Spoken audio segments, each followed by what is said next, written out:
What up, world? Yo! What up, party people? What's happening? I'm Jack Biggidoo. It's the Hood Sommelier. What's happening? I'm TBR, the Single Barrel Snob. Welcome to another in-person edition. Yes. This doesn't happen often. No, but when doesn't you happen do, it's often like enough. all stars are aligning, right? So we are together and we go crazy together. So this is a special show because we actually are doing the show not only together, but for the first time, we actually doing a review of a brand together. Oh, this is true. This is the first. Usually we'll a double. This show is jam packed. So if you are not ready to be jam packed, just you want to sit down for this one. If you have a 2 ouncer, move it to a 6 ouncer. you're gonna be in for a little bit. So this is the show. So welcome to Monday Sucks.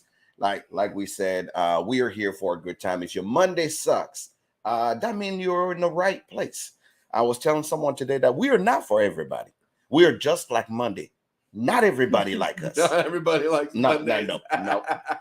So, because the person's like, "Oh, what's your show about?" I'm like, "It's Monday Sucks," and the person's like, "Okay." I say, "It's not for everybody. Do you hate your Monday?" He's like, "Yeah." I say, "Welcome to the party." Right? That's why you're here. And I had to explain that. I just explained that, hey, we are here to actually make people feel at home. Every brand that love us. The one that hate us totally do. They don't even want to come here and say hello. But when they love us, they come back. Right? It's just that amazing. Thank you all for joining. If you're on Facebook, if you're on YouTube, or even on Twitter. We're on Twitter now. Yeah, Twitter. So even on Twitter, we are streaming. We're live. We're live. We're aside. I feel like the camera's thrown off by the really white contrast and the really black contrast. Because I had to change it. That's why I was changing the setting, because my camera is ready to recognize my black ass. Nope. But it's like this ghost right here. It's just as bright as they come. Like, we almost have to reduce the light for you to appear. Oh my God. So if you haven't guessed, yes, it's not in Omaha, but I am in Louisville. Yeah. And we have today's show. So let's start the right way. What we need to start the right section of the show. If you're here, make sure you share this with your friend. Go on your Facebook. Maybe it's your grandma or somebody you like. Yeah, multi-social pimping. That's all we out here doing. That's totally what we out here doing. Let's start the right way. We will start with the good stuff. What's the good stuff? The good stuff is, I like good stuff. What are we drinking? That's now that's the real question. I'm what are we drinking? Water right now. Water. You know what? I'm gonna tell you something. Something that happened is I need water today. Yeah. So funny thing is, I had a long day. You had a long day. How long? How long was it? It's like they were so long. So I had to literally go and have a few meetings. So obviously you don't have a few meetings without actually having a little sip of something. So because it's been a long time that I drink midday, I started having like a major headache. Ugh. Gotta give it the times, major headache. So gotta give it the times. So I literally 15 minutes before this moment, I just jumped out of bed. And I'm like, oh, I have to start the show. So that's how long of a day I had. So you day drank and took a nap. A serious one too. Not like, oh man, it was just an hour and I'm up. Welcome to Kentucky. Yeah, right. I literally just went, I'm dead. And then it's like, I'm up again. That's all it was. Is anyone else drinking? Somebody said they're having the drinking ASW, American Single Malt. Tire Fire tonight. Yep. Okay. What are we drinking? We got Morgan here. Somebody says so long. Morgan, we love you. What we have? Wow. We have no St. Patrick. Let's talk about the first person. We're gonna take a moment while we're talking about what we're drinking to highlight somebody. Oh my God, dude, John, my dude. So let's talk about top dog. Top dog. Top dog. Top dog. Top dog. Ow. Top dog. Speaking of someone who likes a show and is 100% full supporter of what we do, whoa. Top dog. So this weekend, I had a chance to present at the Women's Symposium, and Top Dog was in town. His wife, she's so nice. Dude, she's amazing. She's so nice. She's amazing. So nice. So nice. She was in the class that I was in. I was teaching. She came and said hello. She's like, I'm taking a selfie with you, so he knows that I found you because he told me. But why he dropped his wife? He's like, hey, I came to actually tell people that I'm the first one to take a picture with you. I'm like, oh, what's up? Top dog. Top dog. So, Top Dog, you cannot say your name normally again without actually having a howl behind it. It's like, Top Dog. So, that was amazing. That was, most people would jump and actually say, well, nice to meet you. And I'm like, oh, nice to meet you, but I don't really know you. You probably following me. I don't know. But when I saw Top Dog, I'm like, I was like, John, I know. Get over here. I know exactly who you are. And it's weird now to call him John. Oh, I know. It's weird. Right? It's weird. Like it's Top Dog. That's it. So for you guys that come here and supports the brand that comes on the show, we want to tell you we see you, we appreciate you. We love you. Thank you for supporting what we do and supporting the people that we support. The weirdest thing is every time we talk about a brand, there's two things that happen. It's like, hey, I went and looked for it. I love it. I'm now a fan. Or, hey, I went and tried it. You guys totally are right about this thing or that thing. And I'm like, okay, people do actually do their research. So we may not have millions of people following us on YouTube, but we have serious people that actually are always on our corner. What's that? Not yet. All right. We are gonna make sure our guests. We got one of our guests here also like to be on time. So don't. Okay. I want to make sure that. But what did you want to say? Before we go into that, we got to do a slight recap of a show we did a couple weeks ago. Was it last week? Oh, you want to do that now? I was about to do it after our guests. We do later. Let's do it later. Yeah, let's do it after our guests. Let's do it after our guests. But we can also do it if we can do it in 5 minutes and bring our guests because it has something to do also with our guests because our guests are going to actually be. This is very there. True. All right. Okay, let's just do it really quick. Let's do it really quick. So, Jack and I, for starters, were misinformed. So, apologies on that. You cannot get the Kentucky Bourbon Fest picks at Justin's House of Bourbon. You were able to do so before in the past, but because this year, of the pandemic. I believe it was because of the pandemic, but this year you actually have to go to the festival to get all the picks. Now, there's a slight chance that there might be some afterwards, but no guarantees. No guarantees. Just go. If you want the picks, go to the festival, get all the picks. Come hang out, come say hi. Yeah, you'll be there as well. I will be there. Yeah. Come hang out, come to the booth. I will be there on Saturday. Come hang out with me. Please, please, please, please, please. Yeah. Also, speaking of the festival. While Brandon's going to be at the festival. Oh. Yeah. Is that right? That's why we can say Brandon. Right? This Brandon's going to be at the festival. I know that there's a special behind that too. I don't want to talk about it. I don't want to release too many maybe they will tell us. That's possible. Yes, they can talk they about will tell us. But go to the Kentucky Bourbon Festival, please, and pick up all the single barrel picks. You have to be there. I think you almost have to make sure you get like the VIP pass or one of the pass that you actually get you fast access to those things. Yep. So I want to make sure that we clarify that because we are not a show that actually we have a lot of opinion on this show, but one thing we do not do is misinform people. Yeah. So apologies. So I want to make sure that we clarify that I spoke based on my experience versus actually speaking on actually what is happening. But the truth is because I have no information of the festival. So I don't know. Sure. I just spoke based on my experience. Sure. You are going to be there. I will be there. You'll be representing. You will presenting your job there and actually being behind those bottles, I'm sure, to actually give to people that are able to get their hands on it. Speaking of the Kentucky Bourbon Festival, our guest is gonna be there. They or all of them or some of them are gonna be there, and they will actually be. You may get a chance to taste things that we're chasing today. Oh, If you actually come to the there's some festival. cool stuff on this yes, table, actually. Yes. Some Speaking real of cool our stuff. guests, it goes without saying that you guys obviously see my swag today. I'm swagged out. I look like a sellout. Like I literally just signed my contract with.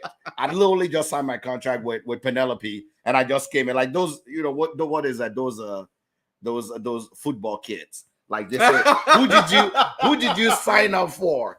It's like, yeah, University of Penelope. Whoa, what's up? He got the t-shirt on. Like I could wear like a jacket and then taking it off. Like I'm be playing next year. I'll be playing for University of Penelope. All of you guys can come in, get your, come support me. Right like this is what I look like when I do it. But without further ado, let's bring our guests in. Let's start. We're gonna start the awkward way. Let's start with one interesting thing that happened that maybe a lot of people don't know about. But one of our biggest supporters, which became our friend, now that I call my brother, now work for a brand that is also our friend. Like it's like a real tight family. It's like being married into a family. You take everybody with you in. So Penelope, after this show, do not take anybody else of our friends. We're gonna start with our friend of the show, buddy, Mr. Matt himself. Hello, gentlemen. Hello. How are you? Who started himself just being in the comment, choosing violence with us every day. And next thing I know, I still choose the violence every day. Not so next much. thing I know now, I have to call it. I'm sorry, sir. I have to sir him. Like, hey, sir. No, Jack literally calls me and goes, "You're very corporate now." And Yeah, I'm like, you're very. "Oh, I literally do not like any more my text messages or any of his emails. Every time he sends me an email, I'm like, shit, I gotta read an email from Matt. It's so corporate. Like my back hurt. My back hurt when I read his emails. But I'm not the important person in the room. There's two other people. You see, he's going to take the attention away from him. Exactly. Let's bring the person that actually do not like attention. No, we should bring the two people in who actually gave me an opportunity to work. Yeah, but let's start with the person that does not like attention, but always get it, even if he doesn't want to. You see him sweating. Yes, that's the person that does not like attention. Danny boy is here. He doesn't like attention. No. But he always gets it no matter what, right? So the fact that we have him here today is just, I'm happy because I was thinking he won't make it. It's not going to be my man, the salesman himself, Mr. Penelope himself all the time. And he's on 100% of the time. That's Mike. Mike. Yeah. You can't, if you in the group here, you got everybody shy, but not Mike. Mike is not the shy one. No. Dude, we had to recruit you to Penelope University, man. Right, that's what I'm saying. Like, what I look like, I just sign up. Like, I just literally sign all the papers. I would pick first draft Penelope University. That's what I'm repping today. That's literally what's gonna happen. What's up? I like the intros, man. That was awesome. Yeah, awesome. That was awesome. It just like popped up. Going party. Or should I say, how you guys doing, friends? Because we can't even call you guys a brand anymore. Y'all are all friends now. I don't know about that. Yeah, we do. Yeah, we can't even say, oh, it's just a brand. No. These are all friends now. Of course, man. You know that. Yeah. We said it before when you came in, but you're welcome here anytime. And we really mean it when we say you're welcome here anytime. The whole crew is here. Ladies and gentlemen, take a moment and say hello to Penelope, one of the most consistent brand. Like when we're talking about craft whiskey, it shows by all the awards that they actually have packed up since the last time they were here. They have so many awards. I'm like, how? And we have Mr. Master Blender of the Year here, right? Good guy. Right. Big guy Danny, himself. Danny, you don't even put that. You should put that in your resume. Yeah. Mr. Master Blender himself. Yes. I don't know. Team Which effort. is so fantastic. You guys have racked up so many awards. I don't think I've been anywhere yet in my travels. And that's actually one thing that I have to give you kudos at. You guys are like water. Like back home in Africa, we say you guys are like water. If you put somewhere, you get everything wet, right? You just get everything wet. That's what you are. Not the way you think you're nasty. Stop it. What I mean is that you guys take, when you go any state that you have the ability to be in, you make sure everybody get a bottle of Penelope in their hands. It's on the shelf. I don't think I've been anywhere yet. If Penelope is sold, you will at least find one. Mm-hmm. Or they say, oh, we ran out, but next week or in 2 days, we'll have it on the shelf. So you guys are doing a fantastic job. I've been in the average American thing, right? Yeah. It's not, oh, it's so allocated, it's so out there. No, it's you get a chance to try. Even if you don't, a friend of yours have it, you can at least try. So congratulations on all you guys are doing. Danny, I know Matt is everywhere. I'm telling him next time I'm traveling to Africa, I'm using his miles. That's all. He's always on the road. Like, he's in New Jersey right now. He's in New Jersey. Yes, right? I met the requirement from Jack's email that I had to have a plain dark background. Yes. For my hotel. Yes. I have passed this test. Yes. And Matt, knowing Matt, I guarantee you, Matt, I guarantee you called the hotel making sure the rooms had the white background. Yeah, I did. But it's been about last time we had here was almost 2.5 years ago. Was it that long? Whoa, was it really that long? Wow. In 2.5 years, you guys Holy. have done a lot. So tell us a little bit what happened to Penelope in the last 2.5 years. Man, Danny, I don't know. Danny, in the last 2.5 years, Danny became a I saw the damn last show good we did. blender. Yeah. Yeah, Really Master good. Blender is there. Yeah. We've Danny, been working at it. I don't know what's been happening. What has been happening? We've just been experimenting, making a lot of product. That's why it's on the shelves. We're like, you've seen our place, Jack. It's like we're surrounded by bourbon. Like the walls are falling in. So we're just cranking it out, and just loving life. Loving life, exploring, experimenting, and just getting it out there. That is you see, I told you Daddy doesn't like attention. he does not like attention at all.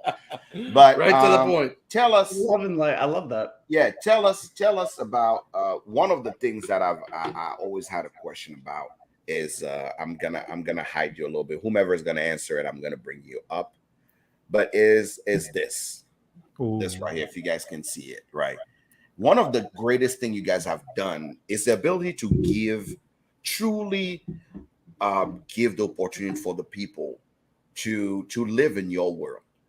So tell us who pushed this vision of the single barrel program, because I've seen like they're all different.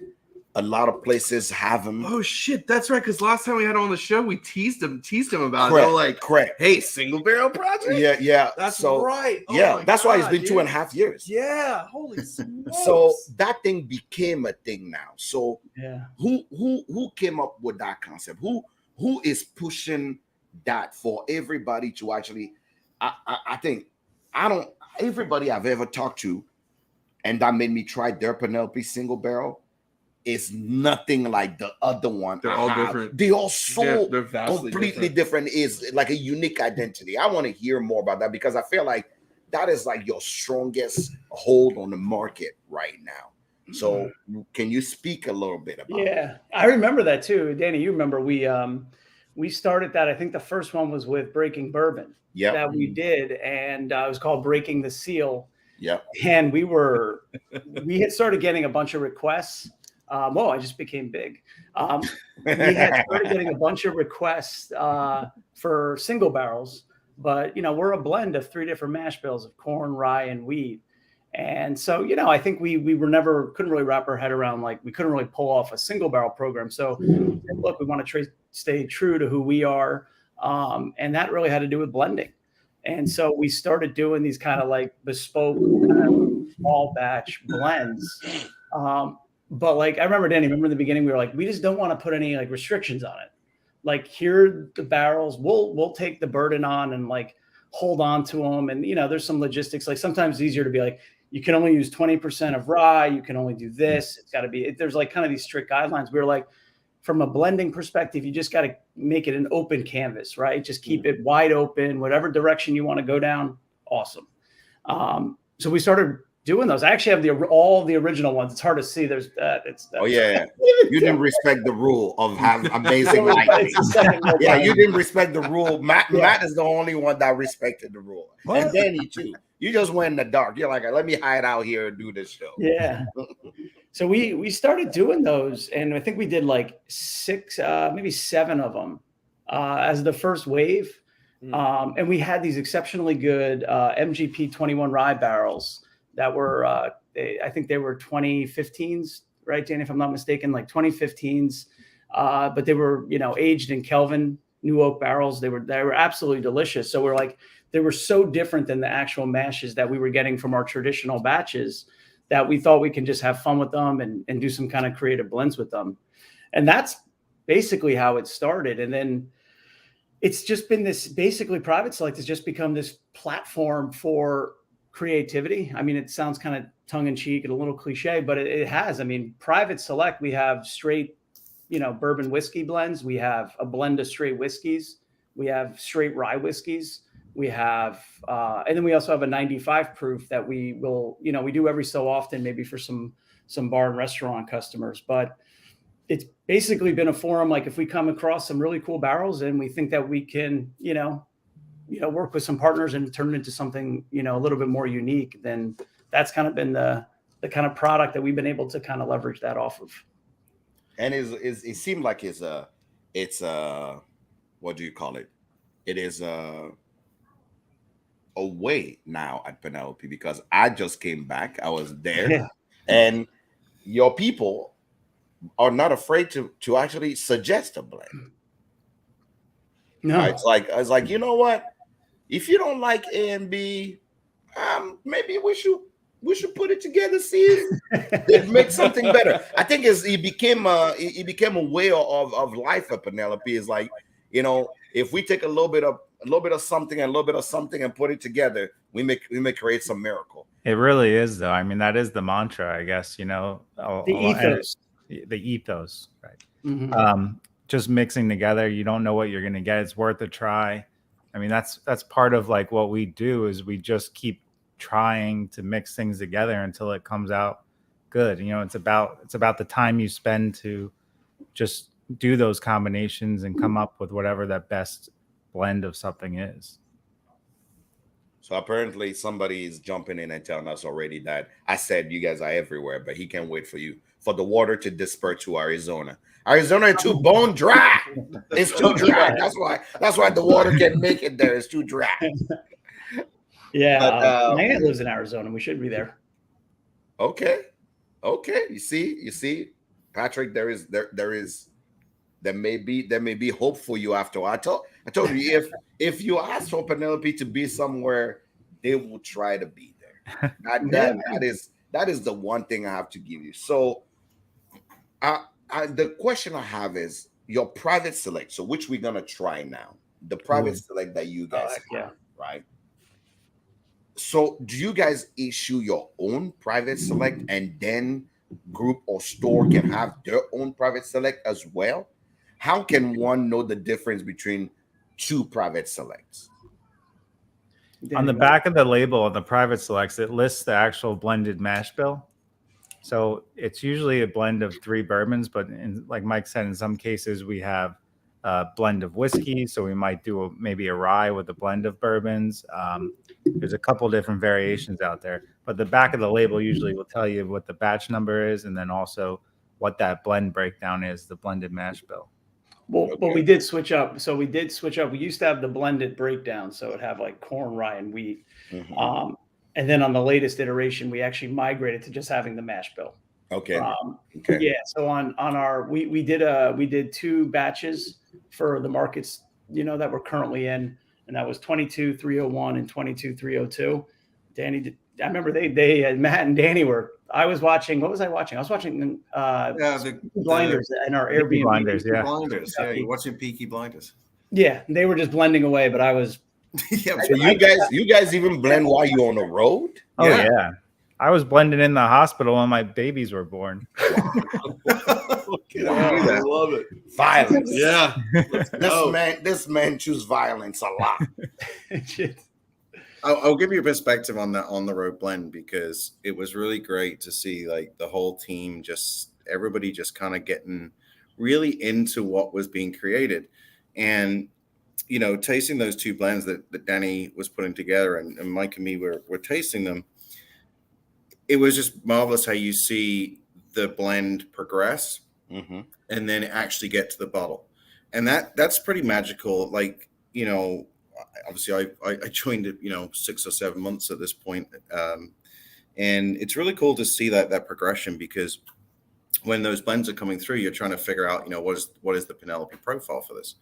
And really just sitting there and watching Danny, and then, me and Mike were just sitting there and really seeing which one came out. So we do it blind. And that's the other thing. Like, we don't really know in that situation what we're actually really, really playing with. And, I think we all picked pretty much the same two at the end of the day. So it was a pretty magical moment. That's usually when we know it's the right deal, is when nice. it kind of goes across all of us and it works. Because works. even like when we're doing the initial blends, it when you know what you put into it, like the mind takes over a little bit, and it might make you want to go one direction for a couple different reasons, just because you know what the numbers are, or you know what batches you used, or where the barrels are. I mean, that even slips into your head, like, well, if we use these barrels, they're like still in Indiana, we got to bring them back. But so when you bring other people in, it just it cross checks your head, like, to know that, all right, that's the right one. None of that background noise comes forward. Correct. So the one we have in now, Matt, you poured it, but I don't have the thing in the bag. That's 22302. Okay. So, nice. so somebody have the 22301. Nice. So I never knew that there's numbers. So I just drink it. That's all I know. What we're going to be working on, because we're a growing business. Sometimes we're figuring stuff out too. Like, we don't, heck, I mean, I think in the beginning with barrel strength, we didn't even know. We're like, is it a batch, or do we not have it? And so, like, even on some of our early labels, like I think we didn't have batch 1, but then we put batch 2 on the back label. Kind of skipped that for batch 3, then went back to it on batch 4. We were like, you know what? Let's just call this a batch release, and then finally we switched back. So I think a lot of the times, we're always trying to make sure the quality is the best that it could possibly be. But sometimes, I mean, you kind of just figuring it out as you go. And so, which is a good thing, what I do want to roll out is a wiki, and that's been something we've been working on. Where on our website, folks will be able to plug in the batch, whatever's on the bottle, that'll be dope. Or on the toasted, any product of ours, plug that in, and it's going to pop up all of the information about that particular product. And that goes for private barrels all the way on down to our larger batches. So that's something we have in the queue to hopefully have live by early next year. Mike, can you tell or whomever, can you tell me a little bit about this 2023? You should ask the blender of the year that question. Oh, okay, yeah, blender of the year. What's that? Tell us what's going on. 22302. That was an interesting one, because we blended in a little bit of this 8-year 49% malted barley bourbon. So the blend in total was a blend of 4 different mash bills, all bourbons, a 99 corn bourbon, a 21% rye bourbon, and a 45% wheat bourbon, and then that little 49% malted barley bourbon. And it's a funky barrel. I don't know, Jack, if you ever tasted it. No, I literally, this is my first time I'm going at it right now, and the nose on this is so it stands out. After the ethanol dissipates, it's like real buttery. It's chewy. That's like it's. It's like almost vanilla frosting. Yeah, I know some of that influence is from that 99 corn, because you always get those really high, like, confectionery sugary notes. Mm-hmm. I think that was 115, if I'm not mistaken. I think it was. And 301 might have been 115.8 or something like that. Yeah. It's whoa. Wow. I didn't pay it. Imagine he's like, I can "Danny, see this why you guys did not. Yeah, I can see why you guys chose this one. So is that the right point, Jack, that I should just cram in that this was best of class at the San Francisco Spirit Awards this year for small batch bourbon? This one, Yeah. I can see why. I can see why that. Good God. drum roll. We need a drum roll." We may have why I actually made Jack totally Jack, if you don't speechless. like it, look, Yeah, Jack. it's Danny's fault. I was watching Blender. It wasn't even part of the process. Like Yes. for me, is the flavors are so well intense. I like how I like my cast strength whiskey to be. The intensity is there, and I don't know. I never had Penelope and just had like a true Kentucky hug, but this one, I get that hug. She's holding on. Yeah, that Oh. hug just stays. It just stays there. Nice. Like this one, this batch is violence because on the nose you feel like those strong, like is a whiskey that is not soft in any way. Dude, I shape, just or get this form. crazy coriander note. Yeah, it's like a lot of bold flavor on this whiskey. Bold It's flavors. This, if we are getting to September, when is this hitting the shelf? Did he hit the shelf It yet? started probably You like see, a month that's ago. Penelope. By the time you asked about it, it's already gone. How did you like it? Oh, She yeah, gone. she gone. She gone. He got That's Yeah. let's bring Matt up. That's Matt's problem, right? Mhm, Like, yeah. mhm. Yeah, that is Every my time, problem. every time we can't talk about Penelope because every time we talk about Penelope, Matt, what happened? You get 1,000 mails and then you have to call me and say, "Oh yeah, dude, don't even ask me about that bottle. It's gone." That's pretty much that's how your it life goes. now. In a very All corporate way. tonight's show is In a very to break- corporate to break email way, Matt's yes. inbox. God, No, that Ugh. this is bold. 22302 is Okay, it hit. the mash. So we are having a private select. I'm gonna make sure I put the note up so people know to go pick this one up. Private select. So that, Select. Private that select bottle went 22. to all the 302. states that we 22-302. so basically all the states we distribute to, everybody got the opportunity to have that in the retailers. So it should be accessible for everyone. You sure you're not gonna get any mail that tells you that they couldn't find it or it's sold I had out? a lot of people emailing and say that they could actually find it, which is great. And that's kind of like one of the cool things that Mike and Danny have been really passionate about, guys, So- is that That's what we're trying to make sure we can get everything to everybody that they want. Actually, that's something I want to bring up is your guys' passion and how much you guys have learned and grown since you started this. And I'll use this as kind of even Yeah. this is too white. It's the kind of baseline to Mhm. talk about that because I remember. I mean, I'm a long hauler of this brand. I still have nice. batch one bottle around here somewhere, and Nice. quality of batch one versus where this is now is. I mean, it's a night and day difference. Dude, And do you see the design even the of the design bottle? is even different. I mean, this brand has grown so much with you I guys. mean, since look its at launch. this. Look at this because a bottle went from looking somewhat like this Mhm. to Ooh. this to now. This Mhm. is kind of the design Ooh. that you are Mhm. expecting Oh yeah, from what it looks like because this is beautiful and all, sure. but this new sleek Oh yeah. design Oh, of yeah. it just make it just stand out. And if you guys ever change the bottle, then that'll be like, whoa, I can't. Danny handle won't all- let us because the all supply this chain is So- terrible. Please You don't, guys please don't kinda- change the We bottle. won't You can change kind of it. touch on where you feel like you grew the most and what really like I would say slingshotted you guys to the next level because I felt like you were kind of just here, Yes, and then all of a sudden it was like like you guys had this plateau, and then it was like fucking nowhere, rocket, dude, no, gone. like just crazy everywhere. So can you guys talk about that a little bit?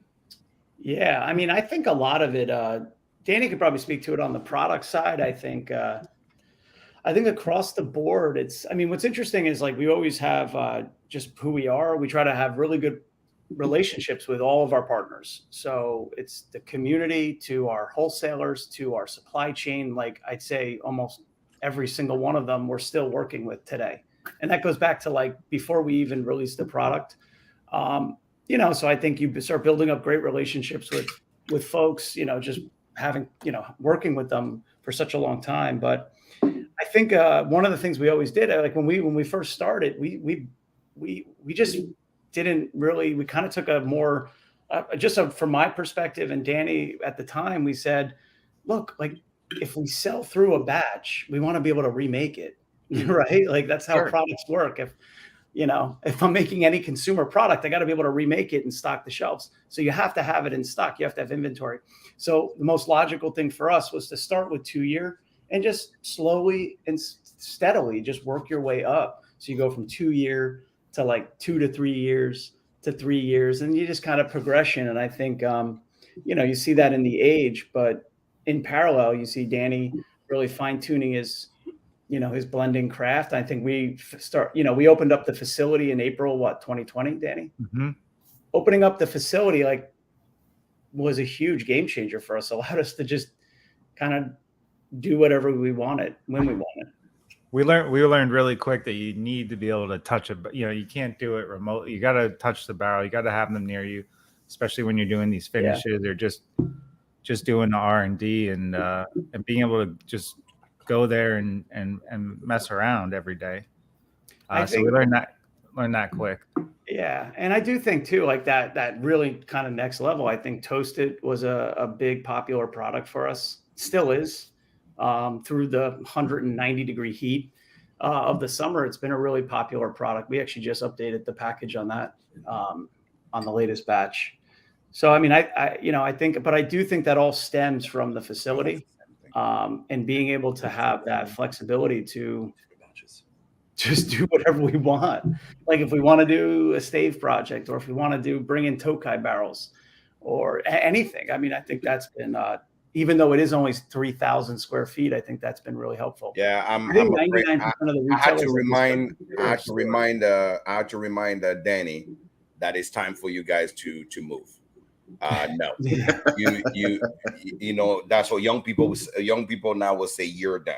That place is just packed. It is time for y'all to leave. I love the homey. Like if today, for you got people that never visited, Matt is the guy. Talk to him if you're looking to, I'm sure the list is full for the rest of the year, but send him a message. He may be able to help you if you're looking to actually do a private select. But if you go there, it's like going to a home. I love the family feel that he has. He speaks a lot to, you guys as a team. But no, it's cranked in there. Yeah. Y'all in my head, I'm like, they still think like the days they were selling out of their car. There's their mentality still. But you Mike, Danny, you're okay. You're okay. You can write checks now. You're okay. It's time. One of the things we are hopefully. I mean, finding in a warehouse in New Jersey is actually exceptionally difficult because it's just highly competitive. It's a big hub for things coming out of New York. We've been trying to find a new spot for, I don't know, Danny, 9 months. Get into DC. You open up the rooms for y'all. Some rules won't apply to you anymore if you guys ever go to DC. Now you can do direct to consumer if you perfect direct to consumer in DC. There, really, there's a lot of spots. We'll definitely have a New Jersey spot just because we're here. We have all the permits here. But I think long term, I think operating a distillery in New Jersey, I think that has an advantage from a distribution point to the Northeast. Okay. But I think you need some sort of facility in Kentucky and Tennessee somewhere.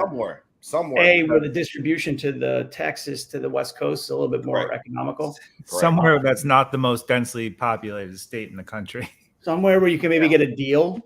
I don't know. Anywhere where I can get a deal, I'll do it. Mike looks for deals. That's what Mike is here for. He's here. And just in case we missed it, somebody did come and they say they want to know what are the age of the bourbon that you guys blended to make that private select. That one, the youngest was the youngest bourbon, and that was the 45 wheat, which was 4-year. And then the oldest was that 49 malted barley bourbon that was 8-year.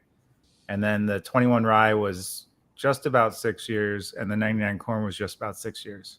Okay, perfect. So for WL, this is for 99 corn. Yeah. Let's talk about the evolution of your 4-grain. So your 4-grain, which show the original 4-grain. This isn't the original, but this is where it started, and now what it looks like now. Mm-hmm. Right, red, fancy. Oh slick. man, I remember when you guys first released a barrel proof of the 4-grain. Yeah, I think I have a bottle up there. Yeah, and man, I remember getting that in the mail, and I remember you guys being stoked. You're like, I think this is the direction that we might go with this product. Yeah, man, you guys seriously are my favorite brand to talk to on the show and just talk about in general, because I have archives of your guys's and I can show the transition from where you are, or from where you were and where you are now. Yeah. Like it's remarkable what you guys have done in the amount of time that you've done it. So the 4-grain now, you guys are on batch 12 of the 4-grain. By batch, did the mash bill change? Every batch, the mash bill changes slightly. It's always been the blend of the 3 bourbons. Okay. So what we'll do is just, we'll work with the group of barrels that we have at the moment. We'll pull them out and we'll kind of figure out what the best blend of those barrels are. Yeah. So it could change the mash bill, by a couple points. It's usually, like say the corn's usually like in the 70% range. You have 11 as well, yeah, right? It's 11 here as well. We have 11. So we stay within like some sort of guideline, but it varies every batch. That's what's different about the private select. The private select we're all over the place, because what the barrels that come for private select are usually pulled out specifically for private select because they're a little different, or we don't want to use them for barrel strength for some reason. So they might have just different notes that we want to emphasize. And I remember when we were making barrel strength in the beginning, we were like, is every batch like wildly different? Meaning like, do we just bring in totally different mash bills? And that was a pretty long conversation in the beginning. And then we were like, well, let's just have fun with it with our mashes, and let's kind of make that the staple, kind of like, because you can show that progression across the same mash bills. I mean, they're different barrels, of course, but it ended up being. But I remember that was a big topic of conversation was, could barrel strength batch 12 be a straight rye whiskey? Right. That sort of thing. And I think it was better to keep it the way we did it. I mean, at least from our perspective, I think that's so nothing really drastic, but slight variation per batch. Exactly. You're kind of in that family, but it's you're going to get a lot of nuance, and it's definitely like if you want to taste something at barrel strength, maybe you want to just kind of you want to taste it at the best that it can be, and that's kind of what the batches are. They're just the best that those barrels at that time can be. I think the coolest thing we did is we did an 80 proof, and then we did 115 proof, and that was it. Yeah. Wow. That was badass. Yeah, it's sweet. Isn't that cool? I remember we'd be in meetings and it'd be like, whoa, you guys went like 1,000 miles an hour to barrel strength. Oh, you missed over all the other proofs. I was like, hell yeah, that's how you do it. Let me see. So this batch 12, when is it being released? Because apparently you guys have like major fans. A major fan. When they love your product, by the time it drops, they are literally looking for it. It's awesome. So 12 is already shipping. So that is actually now again, going. that's Penelope for y'all. Every time you actually think about it, it's already on the shelf and sold. It's tough too as a growing company. I mean, we have no outside investors, so we're kind of bootstrapping this thing. I mean, it's always been, that's how we're just grinding. And, as you can tell from the picnic table in our tasting room. Yeah. You come to our facility, we have a picnic table. It's nice. Not a bad picnic table though. It's a nice one. But we, Apparently, you yeah, don't have, you don't, we you have don't have markets, and if fans. they're sold out, we like to get them product. You have disciples. You don't have Disciples. fans. I You like have that. disciples. Yeah. Welcome, John. Welcome to the show. What up, John? But I have to say something. Danny knows is Penelope. Oh, dude, Yeah. for sure. For sure. So Danny, then let's bring Danny to the forefront of the class. Me? So yes. You're up, Bo. So the front of the class, reason why. No, I'm not trying to embarrass you, Danny. Don't scratch your head. You're fine. But your nose is Penelope. Just in case you have never asked what makes Penelope Penelope is your nose. Because there is a specific nose every time you have a Penelope. This is my third one now. And it's very, very particular.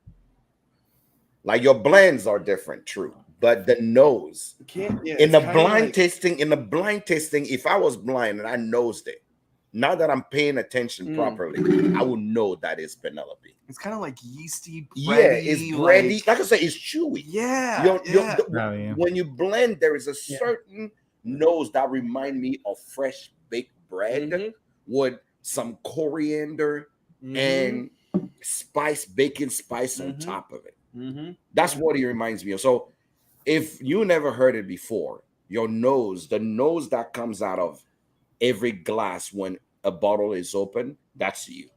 Huh. It makes sense that you are the blender of the year because you truly have a signature. Yeah. But that's I know because you do it every day, so that's one of you. But that's why I'm bringing you to the front of the class. For a non-distiller producer, that's awesome to have a kind of a signature. I mean, we've always wanted that. I mean, that's kind of always, I think and the nose. I remember the first time we were blending, Mike, and I mean that's kind of what we fell in love with, the nose. I like that. That's a great comment. Yeah. Oh, wow. Yeah. No, because I have to say, I love mics. We have our mic. I love mics because for me, it's just Danny is kind of soft spoken sometimes, so it's good. Yeah. It's good for you to actually have a mic because it does help. True that. You know what's interesting about the batches recently, like 10, 11, 12, I actually see what Jack's saying about this with the nose profile. It's been really interesting because when we taste these as a group, I think the last 3, maybe 4 batches, there have been actually like 2 of those last 4 samples that we could have actually put into market. And we've had some like back and forth debates, and I think I agree, Jack, with what you're saying, because Danny has really like zoned in on how it gets from the tank samples, from the barrels to the tank samples, and then if there's proofing involved, maybe, but to the actual bottle. There's a big difference between, the time that we're actually tasting those initial samples and then maybe 2 to 3 weeks before it's actually in the bottle, and the development of that time. So I'm really on point with you, what you're saying with that. And that's something that we've grown a lot in the past couple of years on, is just the process between barrel to bottle. Our early batches were atrocious in some aspects because that lack of knowledge on how to get it into the bottle correctly, or like techniques, or like foreseeing or foreshadowing what that process is going to do to the blend after you blend it at like a benchtop scale. I 100% agree, but finding your way through it and really knowing what you want, right? Because that's what makes you a blender. You know exactly what you want your consumer to try. So I just wanted to bring it to your attention because the most sensitive part of my tasting abilities is my nose. And when I figure out a pattern with my nose, you cannot tell me otherwise anymore. So I can see the pattern as you taste. As I'm tasting and nosing, I can already see the pattern of how you blend and what you're looking for, that aha moment that happens in your brain. But speaking of aha moments.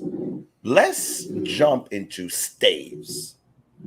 So you guys are really going wild. Yeah. You guys are wild boys in this thing because you guys just went left field and when je parle français, je m'appelle Jean-François, and Oui, oui. drop me a little stave in that whiskey with the architect. I'm first the name. That's one, right? This is the architect. Hattie, that was Maddie's call. Matt came up with that name. Matt did what? Mhm. Yeah, I know, right? Surprise everybody. No, We get were out. on a call. Matthew. Nah, y'all are bullshit. No, seriously. Look at that. I like that. I mean, we knew right away when he said it. I was like, "That's it." Actually, so the So how did you? How How did that happen? Let's talk I need about to hear this story. Yeah, 2 No, I'll o'clock tell in the you how it morning. happened. 2:00 in the morning. No, it was 2:00 in the morning. But one of the things I love doing is listening to like Mike from the sales side will look at like, how the product's going to evolve, what the sort of long-term plan would be for a launch and how we get it to market. And then that meets with Danny, who's looking at like the profile, how these staves go together, right? And just this one word came out, blueprint for the business. And I was like, oh, that's really interesting. Because if you think about the staves, right, there are one, it helps us get finishing a little bit to market faster, but it was also then a case of, oh, there's some sustainability aspects to this, not so many barrels. And then I was starting to think when the guys were talking about it, well, that's kind of like building a house. It's like what Penelope is doing right now. It's kind of got its foundation with its 4-grain, right? And he's starting to build the walls of the house. Well, that's the staves. And then the wrapper is really the bottle, the roof.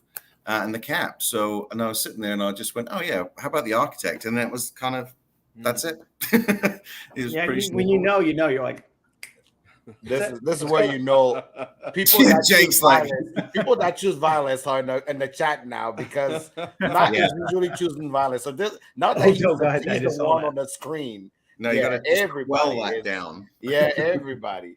Oh man. Matt, zoom out. Your head is so Wow. down. Here it comes. I knew it was coming. So just to let y'all know, people have been looking for an opportunity to roast Matt Yep. because he's usually in the Yeah. comment. Uh-huh. So now this is their opportunity to get on his case. So don't worry about the comment. I knew Matt Stacey brought would this come hard one here. on his side. He did. So tell us a little bit about the architect. What inspired it? What you guys are doing with it? Because I know you're on batch 2 now of the architect, and where is it going? 3, actually. Oh, wow. You see, you don't hear about it till it happens. So I you're don't actually, even know about your you. sample, Three is your basically sample is gone, 3. too. Our sample is My three? sample is 3. So that's the newest architect that we are Okay. having. I was Okay. gonna say something's different about this. Okay. Which one's that? 3? Yeah. Oh, nice. Oh, shit. So the newest architect is on this 3rd round. Tell us a And by the little way, we got to bit. give credit for Tyler, Louisville, Bourbon Buzz. Yes. Unbelievable photography. You've been putting his stuff Oh, up. yeah. He's unbelievable guy. You know, great I will guy. tell you what. Takes great Tyler- pictures. Love him. Tyler is terrible at texting people, but he's an amazing photographer. He is a phenomenal, and he's a great guy too. He's just such a nice person. But Amazing photographer. If you awesome. guys look at my article, the pictures from the article in the American Whiskey Magazine, that's Tyler. yeah, he's the best. We He, gotta. he did that. He's awesome. Terrible texter, but amazing photographer. Did he draw that thing in the? Did he draw the drawing in the So background? the blueprints were something to do with his house or a project or something. It was actually directly tied. They were doing something to their house. That's They're really working cool. on something. All right. Cool. And that's how that came about. Yeah. It's not a traditional way to draw a door, but Danny's actually like an engineer. Like he's okay. Let's not get too particular. Here, okay? It's not about you. It's about Tyler. No, the, no. oh, Tell us a little more about it. Tell us a little more about what's the architect. Where is that going? Because it's an amazing and different project. I will tell you right now. And because your Monday sucks, and I'm too honest, I get bored easily with brands. Because if you're keep giving me kind of the same thing all the time, just a small variation of it, I go, Okay, fine. You know, you it's like your daughter showing or your kid coming and showing that look what I can do, and then you go, oh, that's cute, honey. Just go back to your toys now, right? That's how I feel sometimes with brand. It's like it's the same thing over and over, and you're doing it. But it evolves. Innovation is a man, big it's- deal, right? and it's- For me, innovation. I don't want you to do something different or variation, but give me innovation. Yeah. And So I didn't get to architect. try the first Oh, architect. the first But I architect. got to try the second one, and now drinking the third one. And I say the third one's a little more drying, and it keeps bringing me back. Like I need to have another drink of that. I need to have another drink of that. But I need to have the another drink of that. architect, I believe, sold out in the store in Nebraska in 30 minutes. Wow. The first architect. Wow. It So dropped in the fucking store good. and he sold out. That's how I knew for Oh sure my that God. people are looking for something out of Penelope. So when something different comes in, people jump on that stuff quickly. Like I'm not talking like, oh, just jump in and just buy 2 or 3 and wait a week. Architect drop, store had their allocation. I turn around, I call my store. I know the owner. I say, hey, I will stop by and grab a nectar. He's like, which one? I'm like, what do you mean? It's like, we ran out. I'm like, you open at 9. What the fuck happened? He's like, oh, maybe you should try a different store, but I don't have any for you. I'm like, how many cases did you get? He's like, I got 3 cases. And they're all gone. He's like, yeah, somebody bought a case. What? Fuck, this is good. Wow, that's crazy. Oh, man. So just to let you guys know, this is something that is it's Ooh. so different.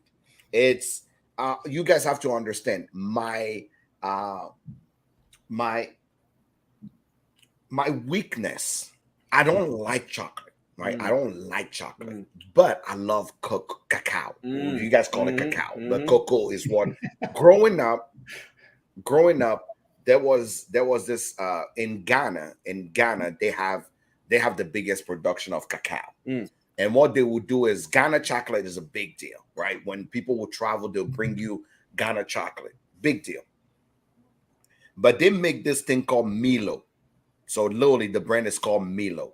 And Milo was literally powdered cacao that when you're doing your tea, you put milk in and you put Milo in, and that was breakfast. Right? So that Milo, which is literally cacao, as kids, like when I was getting into junior high, they have like little candies of it that look like squirt cube. Well, depending on where you grew up, your sugar came in cubes, right? Literally cubes. Yeah, And I remember that. Milo always come in cubes. So as kid, you get your little allowance, you get a little 2 cents, you buy your cube of Milo, and you just put it in your mouth. You open it up. It's like literally like bouillon cube, and you just put it in your mouth, and you just have it. When we talk about French oak staves, the reason why I'm a sucker for French oak stave is 100% because of that cacao taste. Yeah, So y'all got me at French oak stave. So tell the people why those stave and how did they evolve? Well, really, I mean, we have a really close relationship with Speyside and Redu, the cooperage, and I actually wasn't on the call. Mike was on. Mike, you were on with Rob one night. I remember, and you guys, I guess, were talking about innovation and I mean, you probably know more than I do. You were on the call, but all I know is that a week later, these show up in our office, and Mike just drops them on my desk, and he's like, "See what these can do." It took a while too. I remember I kept asking Danny, "Did you run the bench trial? Did you run the bench trial? This thing The works. bench trial." Well, I was like skeptical at first, and then just started kind of playing with it, and then just kind of whipped up some samples of after some extraction and blending them together and put them in front of Mike. And I remember you were actually walking out of the office and, hey, let's try this, and you loved it. Yeah, Okay, so here's my question. I remember exactly. Did you French oak stave everything that went to the blend, or was it one thing and then you blended some other things in? Because this is fucking like it's making my head hurt because it's going so many different ways. It's earthy, it's oaky, it's desserty, it's fruity. It's like it's Jesus Christ, man! Like what shit? Sorry, but like really I like can't think put a three is finger on really it, and I good. can't stop drinking it. So there goes Crushing. all the hate mail for Matt tomorrow morning. Matt is No, going to they get have all a the hate great- mail tomorrow morning because it's not in the state that somebody's watching, whew. or Matt wouldn't let a store have one. So it's violence. That's what it's going to be. No, we've played with like oak chips before, but these staves extract just very uniformly, and we do the blend first. So we'll do a blend, come up with the blend, and then put that in a tank, and then drop the staves, and then let that extract for like 4 to 6 weeks, and then you get that quality. So you taste it at the end, and you kind of figure out when to pull it. But they will fully extract. So like it'll hit a point where it won't extract anymore. It's just fully basically mixed with the bourbon. Okay. Well, it's phenomenal. Well, and part of our thought too was that toasted was wild. Like you fill a toasted secondary barrel, and they're like no clue where it's going, right? So it's just like no. I mean, aside from the fact that we had different chars and staves and different secondary toasted barrels, there was no rhyme or reason about where it was going to go. And so the architect is kind of where Matt with the idea for the name was. This is the you can kind of manufacture it, which was awesome for us. This is the architect. Yeah, dude. Exactly. Three is It's Killer. so different. Yeah. It's three sick. is not. Nah, right. You both maybe to pour something else in here. No, it was definitely 3. I poured it Three's myself. really good. Yeah, it was killer. Three Matt. is what's the proof on 3? 104. 4. It's a lot different than 1. Yeah. It's Fuck. when you say a lot different, you are underplaying this. No, 3 is phenomenal. It I is love 3. not even close to 1. Dude, I can legitimately tell you. You can't speak English anymore. It's fucking me I'm the up. immigrant here. It's fucking me up. There is 2 other instances of brands that we've had on this show and things that we've got to try that fucking threw me through a loop. The last one is when we had Lucky 7 on and we drank the holiday toast. Oh, That's yeah. And the time before that was with Sam, and we got to try one of whatever the Discovery or the Fusion or whatever it was they were working on at that moment, and it stopped us all in our tracks. There's another one for the record books that is literally like Have you had any of the? So I had batch 2, Okay, but I never had to try batch 1. This is vastly different than batch 2. I don't know what's going on. Like I said, it's going like this. No, I really don't know what's going on. Danny, you've been a naughty boy. No, I'm serious. Danny has been a naughty boy. You sir have been a naughty boy on You're not what allowed you to got. spank me, Jack. You got I may actually have to. I may have to spank him. It's and on my lap too. It's not gonna be just a regular spanking. This is wow. Danny's been a naughty boy. Yeah. That's gonna go on my Yeah, notes. you Very, are very being a bad. naughty boy. You guys have let him play too much by himself.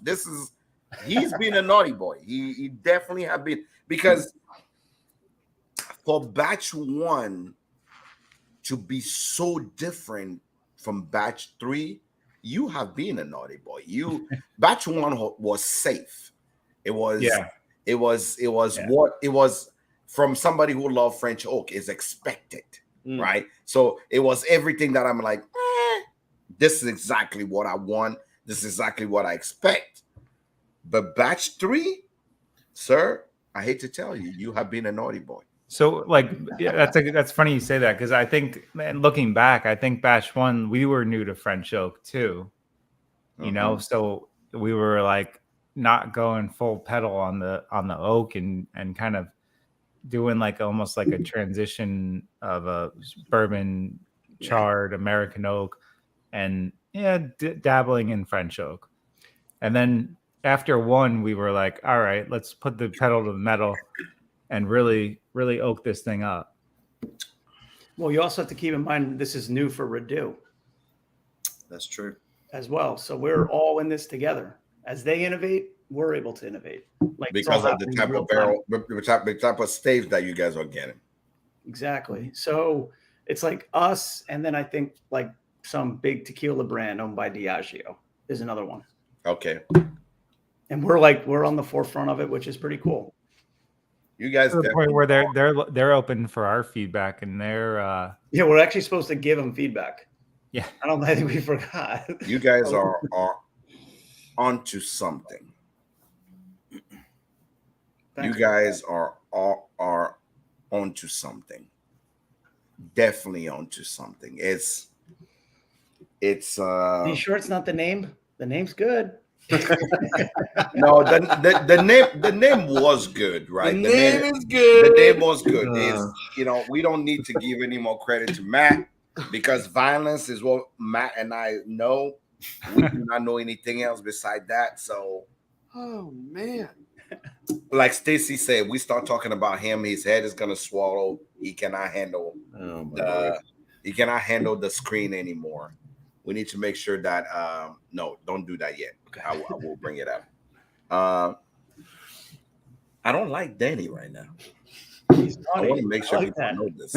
Daddy's very Yeah, naughty. you should put up like Danny's naughty police. He's a naughty boy. Like I would probably write. I need a bottle of the 3 so I can write on it naughty boy, right? Because it's one of those things where, man, it matches your shirt too. You should literally have the architect with the blue shirt and the Penelope. Yeah, that You're like y'all Garth take a from picture of Minnesota. him with that shirt and literally put caption in the bottom. This is our naughty boy of the family. Screenshot. Yeah, I screenshot. like that. Naughty That's boy. funny. That's going to be our holiday card. Yes. That's really funny. Yeah. That's It's great. Like just gonna be a Danny picture of have like Danny this. say he's been naughty. Yeah, not Danny have like this like whole innocent face, like really quiet guy, and then he's holding this Penelope, like this architect with his smile on, and they go, he has been a naughty, but this is our master blender of the year, Danny. He has been a naughty boy. But I love that you guys refuse to go with the statu quo. You refuse to stand. You are okay with standing alone as the weird kid in the back of the bus and not be like everybody else and be completely okay with that. Completely okay with that, because this batch 3 of the architect is let's call a spade a spade. It's fucking good. Fuck yes, it is. I'm over here wheeling and dealing, trying to get a bottle of a private Toki because if this is good, then So let's bring that up. Let's bring that up. let's do it. Let's talk about the most controversial bottle in Penelope history. The one that people, Matt, how many hate mail did you get for that one? Some, but I'll explain why a little bit. So the project, and also it is your fault as well. 100%. oh, okay. Because the reason why it's your fault Nice, is thanks. you advertised that thing. You made it look like a sexy bottle on your Instagram and that real. Oh, I did, yeah. And you got everybody curious about that bottle. Whoops. I was like, after seeing your reel, I'm like, I don't even want to know, because I had to call you and ask, hey, what is this bottle? Why is it so sexy? What's going on, right? Because I had to ask, because I'm somebody, I don't like to be disappointed. So I don't put my hopes up till I ask questions. So, but one of the things you realize we've been ignoring a few comments. It has to do with this bottle. Oh no, I've seen the comments. Trust Yes. me, I've seen the comments. People are in arms about this. They are losing their crap. So if there's one thing, you guys Oh fuck! stop it. You God. stop it right now. You just have to leave. Son of a bitch, you stop it right What, now. what was he drinking? He Toast does have Oh, what you're shit. supposed to be talking about. So not only we are talking about this bottle right here, the sexiest bottle out of Penelope, Holy shit! right? Yeah. I done fucked up. Mm-hmm. I done fucked up. You done fucked up. I done fucked up. I will tell you how I will tell you guys how hard it is to get your hand on this, just to make it clear to people that are mad about not having this bottle. I will tell you that this is not you being ignored or you not being able to find it. I will show you one thing. Full sample, right? Full sample. Yep. Full sample, Yep. right? Even the architect, full Yep. sample. Full sample. Full sample sample. of everything. Let me show you the sample of the tequila. You had everything that was left in our distillery. Yeah. Period. You know what's funny? That was We it. can't I send the full legitimately sample. thought that Jack was sneaking sips before the show, and I opened the bottle and a seal cracked, and I was like, "That motherfucker! I'm gonna beat at Matt's ass." Nope. This is literally all we could get. That was the last And I bottle in our was in distillery. the I think it probably distillery. was the last Keep one. your It was. mind, was in the distillery. Wow. So I want to remind you guys that if you cannot find the Tokashi cast finish, Oh my god, this is what You the fuck is are going- not alone. Let me see this really quick. You're not alone. Yeah. You are not. Before we talk about it, I want to remind you guys that you are not alone. Because I usually try to pull my, hey, I'm the best influencer out there. Matt, I'm your brother. There is no fucking way that there's a bottle out of Penelope. I'm Penelope family. There's no way there's a bottle out of Penelope and I don't have one. I'm cashing all my chips. I haven't asked Matt for a single favor. No. Do you I'm know what? cashing Do you all know the what chips. Matt said? No. Cash You- them all. I don't even care if you cash your 401k. You know what Matt said? What do you say? He said, well, I can send you the press release. That's exactly what I said to him. Okay, What like- an asshole. Exactly No, what I said to him. he literally says, like, dude, I will send you the press release. So all I got out of Penelope is a damn picture and a press release. Matt I didn't even know that. Matt runs a tight ship. He doesn't mess around. Oh, no. Like, if Matt, Have you had this yet? no, I haven't opened it because I hate the fact that I'm going to have it because now I'm going to look at Matt It's a in the life face ruiner. and literally look at him and say, sir, you have been a bad boy. Bro.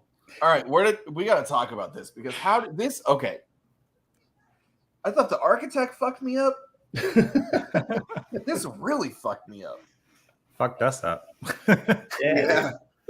That's cool. Where did the barrels come from? Where did the idea come from? How did take us on a journey?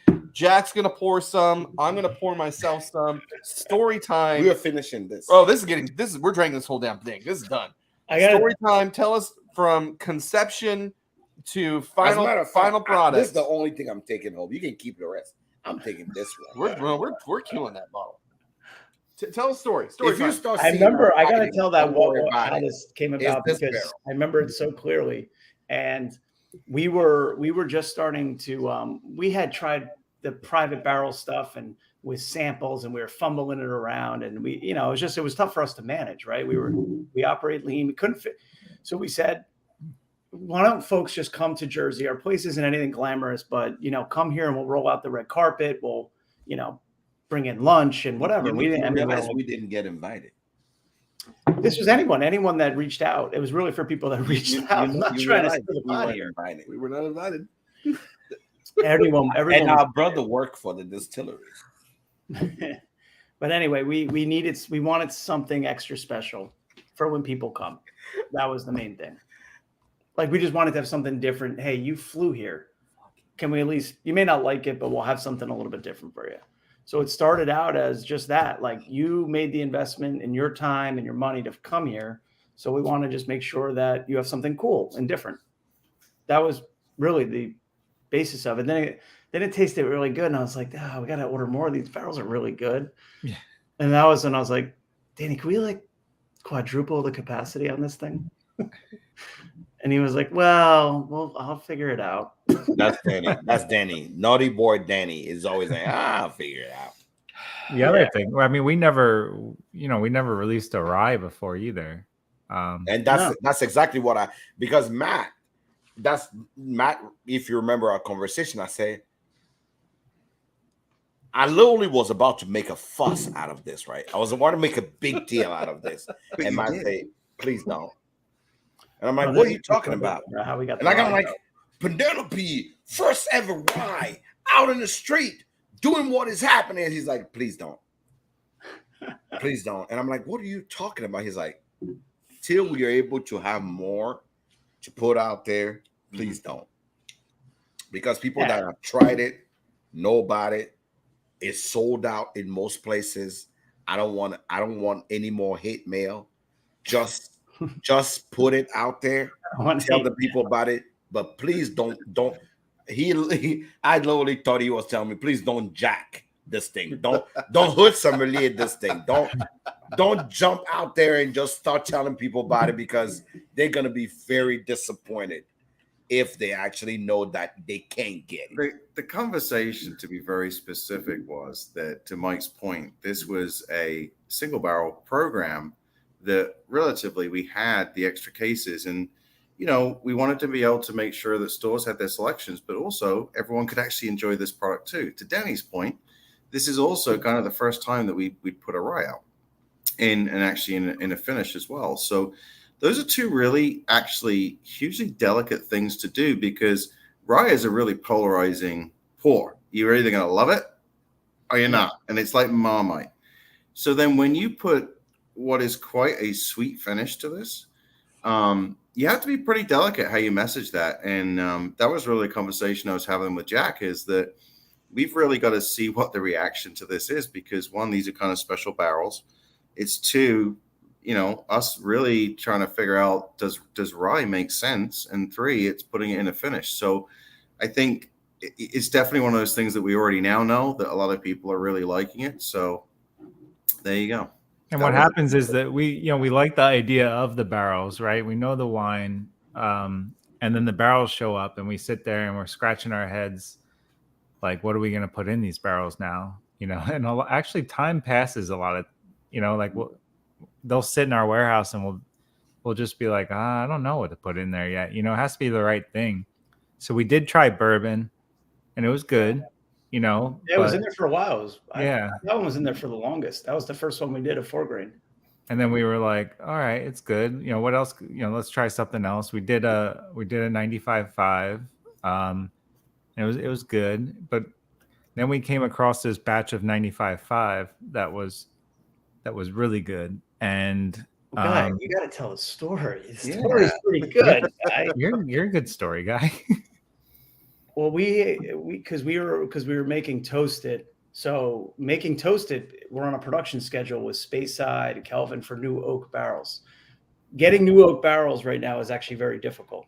Sure. For anybody. Doesn't matter how big you are. It's just hard. It's just very, very hard. So I forget how the introduction came about. I think it was through Speyside. But anyway, we started selling new oak barrels to Whistle Pig. Not uncommon. People are always buying and selling things amongst suppliers and stuff.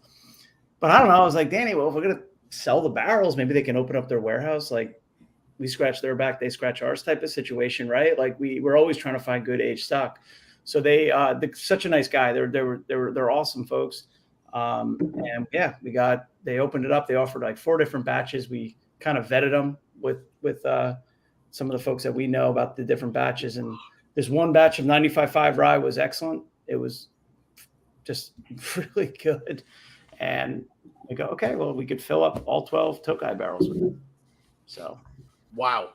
And they were aged in upstate New York too. So a little bit kind of different. They were purchased as new distillate and aged in upstate New York, which is a little bit different.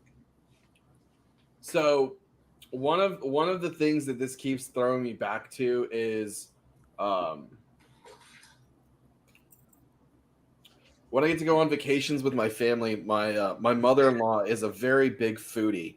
She always takes me to these extravagant restaurants, and we always end the night with a dessert wine, whether it's like an ice wine or something along those lines of that, just that rich, syrupy, really great wine.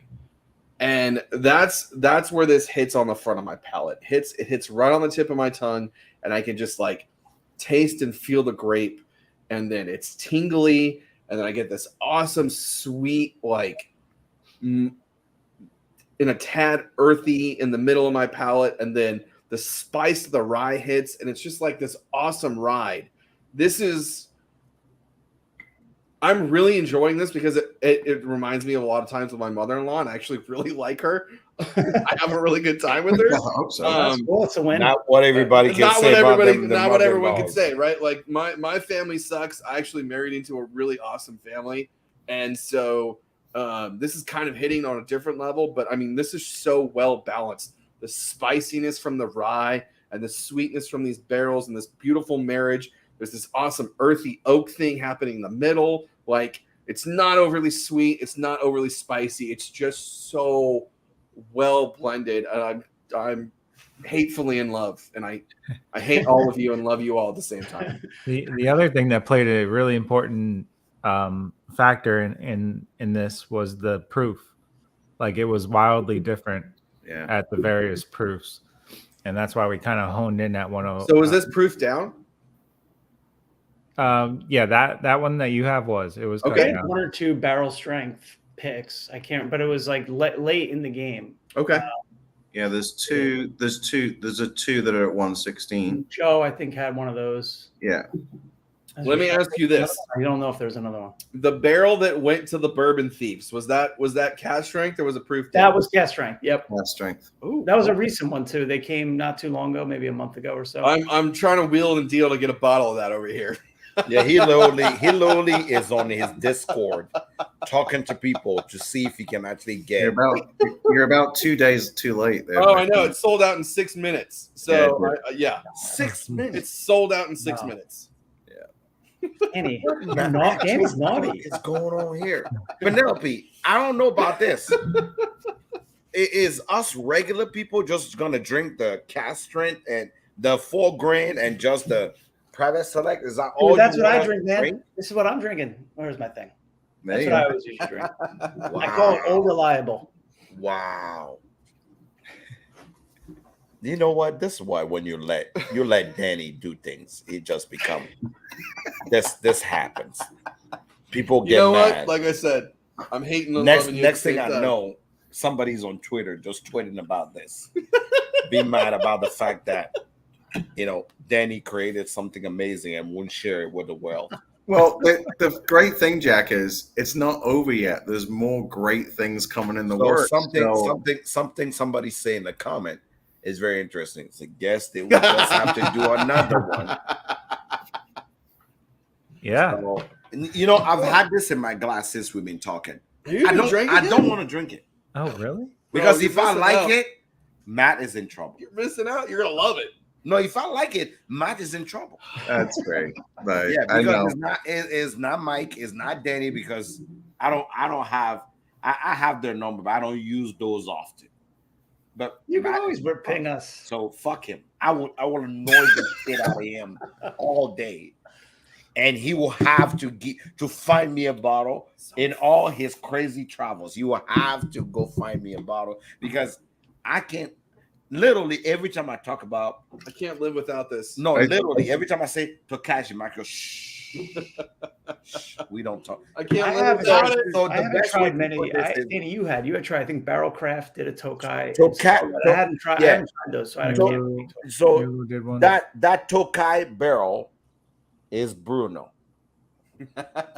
That's Bruno. We don't talk about Bruno. We don't talk about Bruno. No. Yeah, Yep. Yeah. you should turn into the Bruno batch. We don't talk. We don't talk about Bruno. I just feel that Jack has pent up a severe amount of rage and Yes. I'm tribute at this No, point. because I never like, you know what?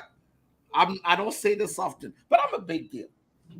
Yes, I am in trouble. Yeah. Yes, You know I what? realize that. I'm a big deal.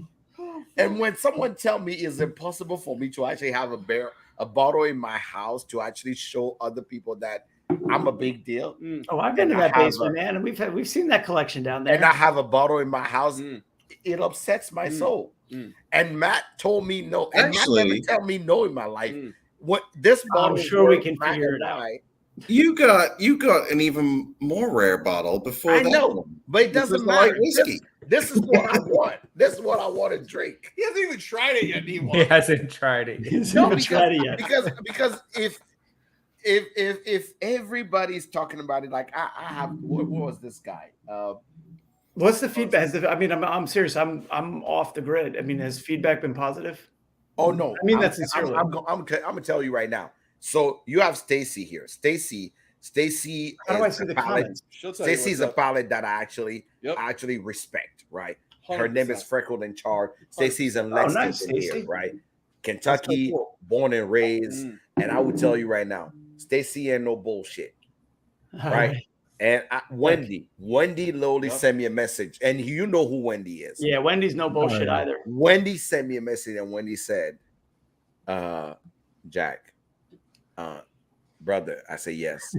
He said, you make this shit happen. Because I've been trying to talk to Matt, and Matt is ignoring me. You are a big deal. Oh fuck. You make it happen. So Jack, can I just tell you that That's actually actually really. I love Wendy. I'm going to throw something back at you. So Stacy actually got to try the Tokai before you did. Oh no, I know. You know what? I would let Stacy have the Tokai before me. Why? Because I'm not. I can't even fight this one. Because the first time I told you about the Tokai, what did you say? No comment. No comment. That's literally this motherfucker saying no comment. It's the same thing he said to me. So So, because literally, no. Actually, I- it We went. can figure it What do out. you- We'll what do you figure mean? something out. This is Matt. Hey Matt, can you tell me what do you mean? What do you mean? What do I mean? Can you tell me more about it? No comment. Thanks, Matt. Thanks. Appreciate it. the nose is stupid so far. The whole thing is stupid. It's I'm about to get canceled and say some really dumb shit. Yeah, you're done. You're done. You're done. 95.5 rye is probably the most. You know what French, makes me in really French, happy? in French, we say when it comes to any MGP, 95.5 is what everybody wants. They go around like Denny, the crazy scientist, Matt, the crazy salesman, and then you have Mike there that is just out here trying to the hype man, right? And they just go, you know what? Fuck the people. We're just gonna put something out there that is gonna be the new at the level, because I know they never new order. we forgot about you as our guest, by the way. We just having a conversation. Just having a It's conversation. like we never had, since Penelope great. came out, they never actually had a product that made me go, are you guys gonna turn into smoke wagon now? Are you guys gonna turn into this fancy thing that people have to fight Oh, you about fancy, now? huh? You know what I'm saying? Mm-hmm. Till Till now. this thing come out. Yep. Disrespect. The amount of disrespect. It's just they just when we're gonna blow out your palate, we're gonna love it. And if you don't find it, that's your business. That's why That's a tough. Sucks, nerd. sucks to be you. Sucks. This is the first time that I ever have to Hey actually Jack, put- I'm trying to keep my job here, brother. yeah, I know, right? You're No. you're We'll you guys are figure. like We'll a figure it really out. good I'm drug sure dealer. we'll figure it. You're like you're Matt waving just the goes- carrot. Hey, We'll find it. you want to try that new? He sends, We he got sends a that half new full new. sample. Here, have the new. I'm Oh, choosing yeah. violence. I literally emptied the last bottle we had. I am even on choosing our shelf. violence. We guess I Like, should- do I guess you I shouldn't have realize bought this that? home. Do you realize that he did not Yeah. want to give me even the Tokai? He's like, "Oh, maybe we shouldn't talk about it." I say, "We are talking about this shit. We are talking about it." No, we That's won't. why I say I the want to make Tokai one. is like Bruno. We don't. He didn't want to talk about Bruno. I say no. No, we are talking We're about it. talking about it. Because there's something else he didn't want me to talk about. And I'm like, okay, if you're not going to let me talk about that one, we're talking about this one. Anyway, now that I'm back to my senses. I gotta applaud you guys though, because when you play around with barrels that have, you know, a more elevated sweet side, and this could be honey, this could be maple, these could be these barrels, these could be ice cider, this could be ice wine, anything that's got that, you know, that really sweet, syrupy consistency. And I always applaud a brand when they go rye, because you really let that finish shine, but you also get to pay homage to the whiskey. It always bums me out when I see it done and they use bourbon, and that's not. I'm just saying across the board. Yeah, I'm just saying a sweet finish across the board, and I see, oh, well, they went with bourbon. Well, okay, it's still going to taste good, but it's going to be, you're not going to have any balance. You guys knocked it out of the park. You did right doing the rye. I know you never done a rye before. That was the right choice. Well done. Awesome. Seriously, it is absolutely incredible. You get the best of both worlds, and you don't always get that in those super sweet finishes. Jack's turning it. There it is. He officially tried it now. But That's no, awesome. you guys, the thing that I'm falling in love with is that I'm getting to try both things at the same time. They're not fighting with each other. It's just a beautiful blended marriage. I don't. So, Danny, you have my address, right, Danny? You still have like what, 1/3 of a bottle there? Yeah. This is the first time anybody will chug out of a bottle, and I'll still have the rest of it. So I don't care. You and I are splitting that rest of that bottle. Let's go, because Sounds good. this guy here is probably to tackle me. He won't let me go home. Oh, it's not going home. He won't let me go home with the Yeah, 2 he's ounce taking that left sample. here.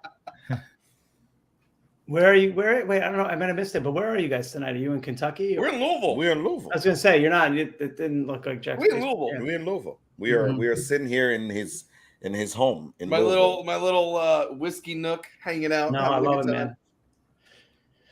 I don't. Danny, I'll have to say, you did not. This is the first time I will have to say I have to that. ask it again. This is I'm the just- only bottle that I'll probably say, hey, let's put it on secondary market and see what the fuck happened. I have to bring it up again because I've never heard of this barrel. I've never heard of these finishes. Oh, the Takashi, yeah. And where did that come from? Yeah, Like, where did that come what from? happened? Like, and what remember that. what made it for you guys to take a chance to, like, yeah, let's do something and experiment about it. Like, I know we kind of touched on it earlier, saying story time, but like, I am so just like out of my mind right now. That wine barrel, Yeah, right? exactly.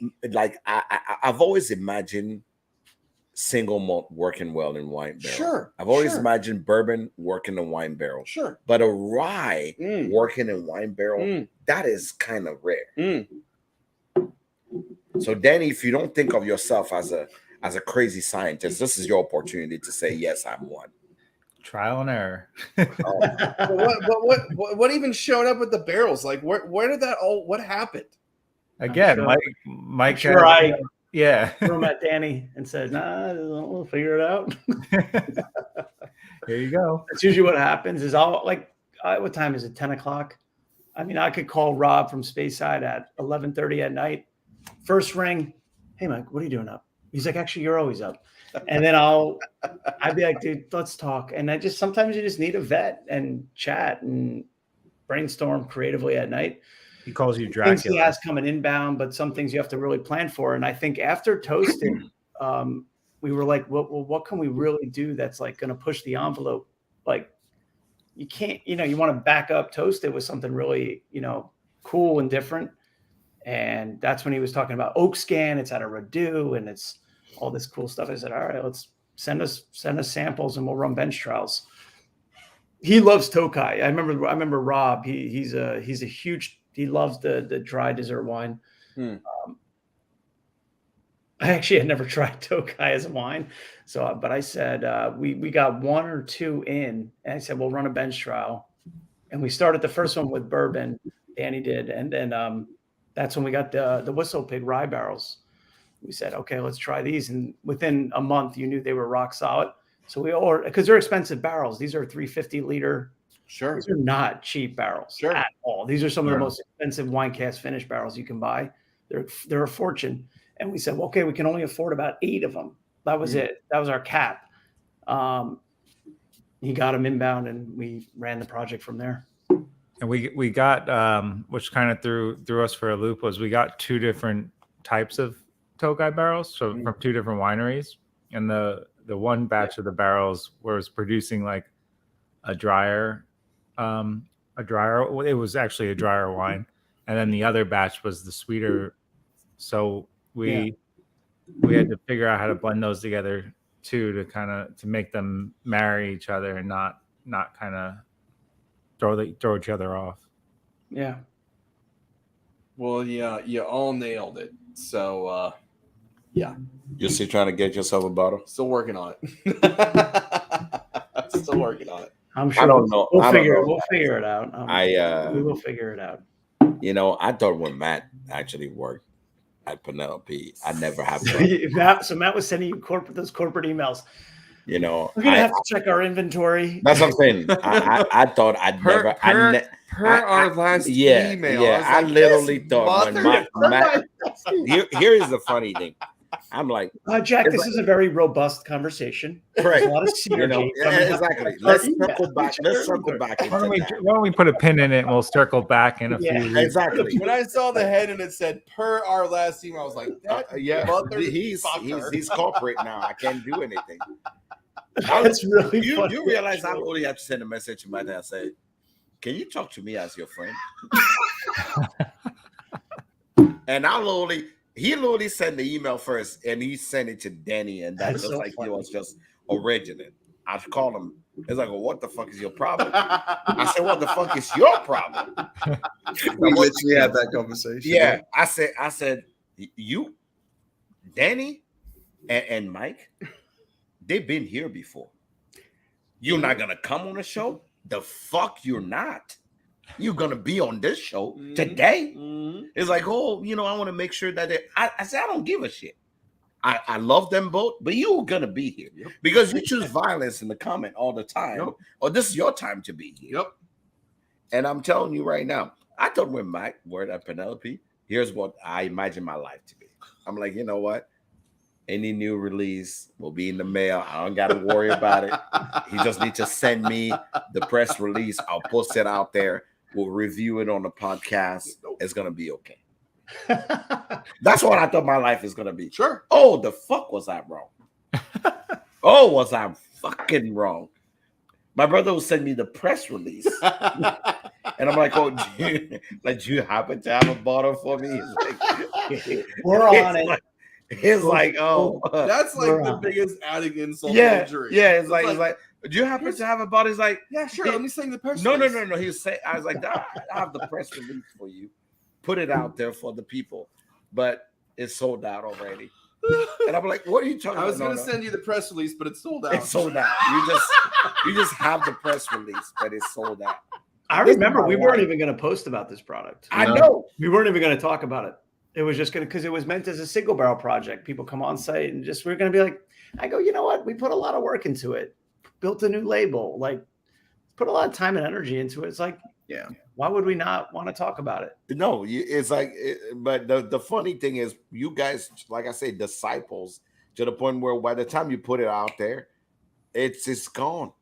It's gone, and it is a good sentiment to what you guys do, 100%. Every day. But well, Jack, don't worry, because on the next release, I'm going to send you the press release, but I'll send you a fruit basket as well. Just oh my god! You see, this is why he chooses violence all the time, because he knows how to get to me. I have to say this though too, is that we'll figure out a bottle. As far as because I would consider you guys, I'll put you guys in the craft category, even though you're not distilling and you're blending. I'm going to put you guys in the craft category because I feel like you've earned it.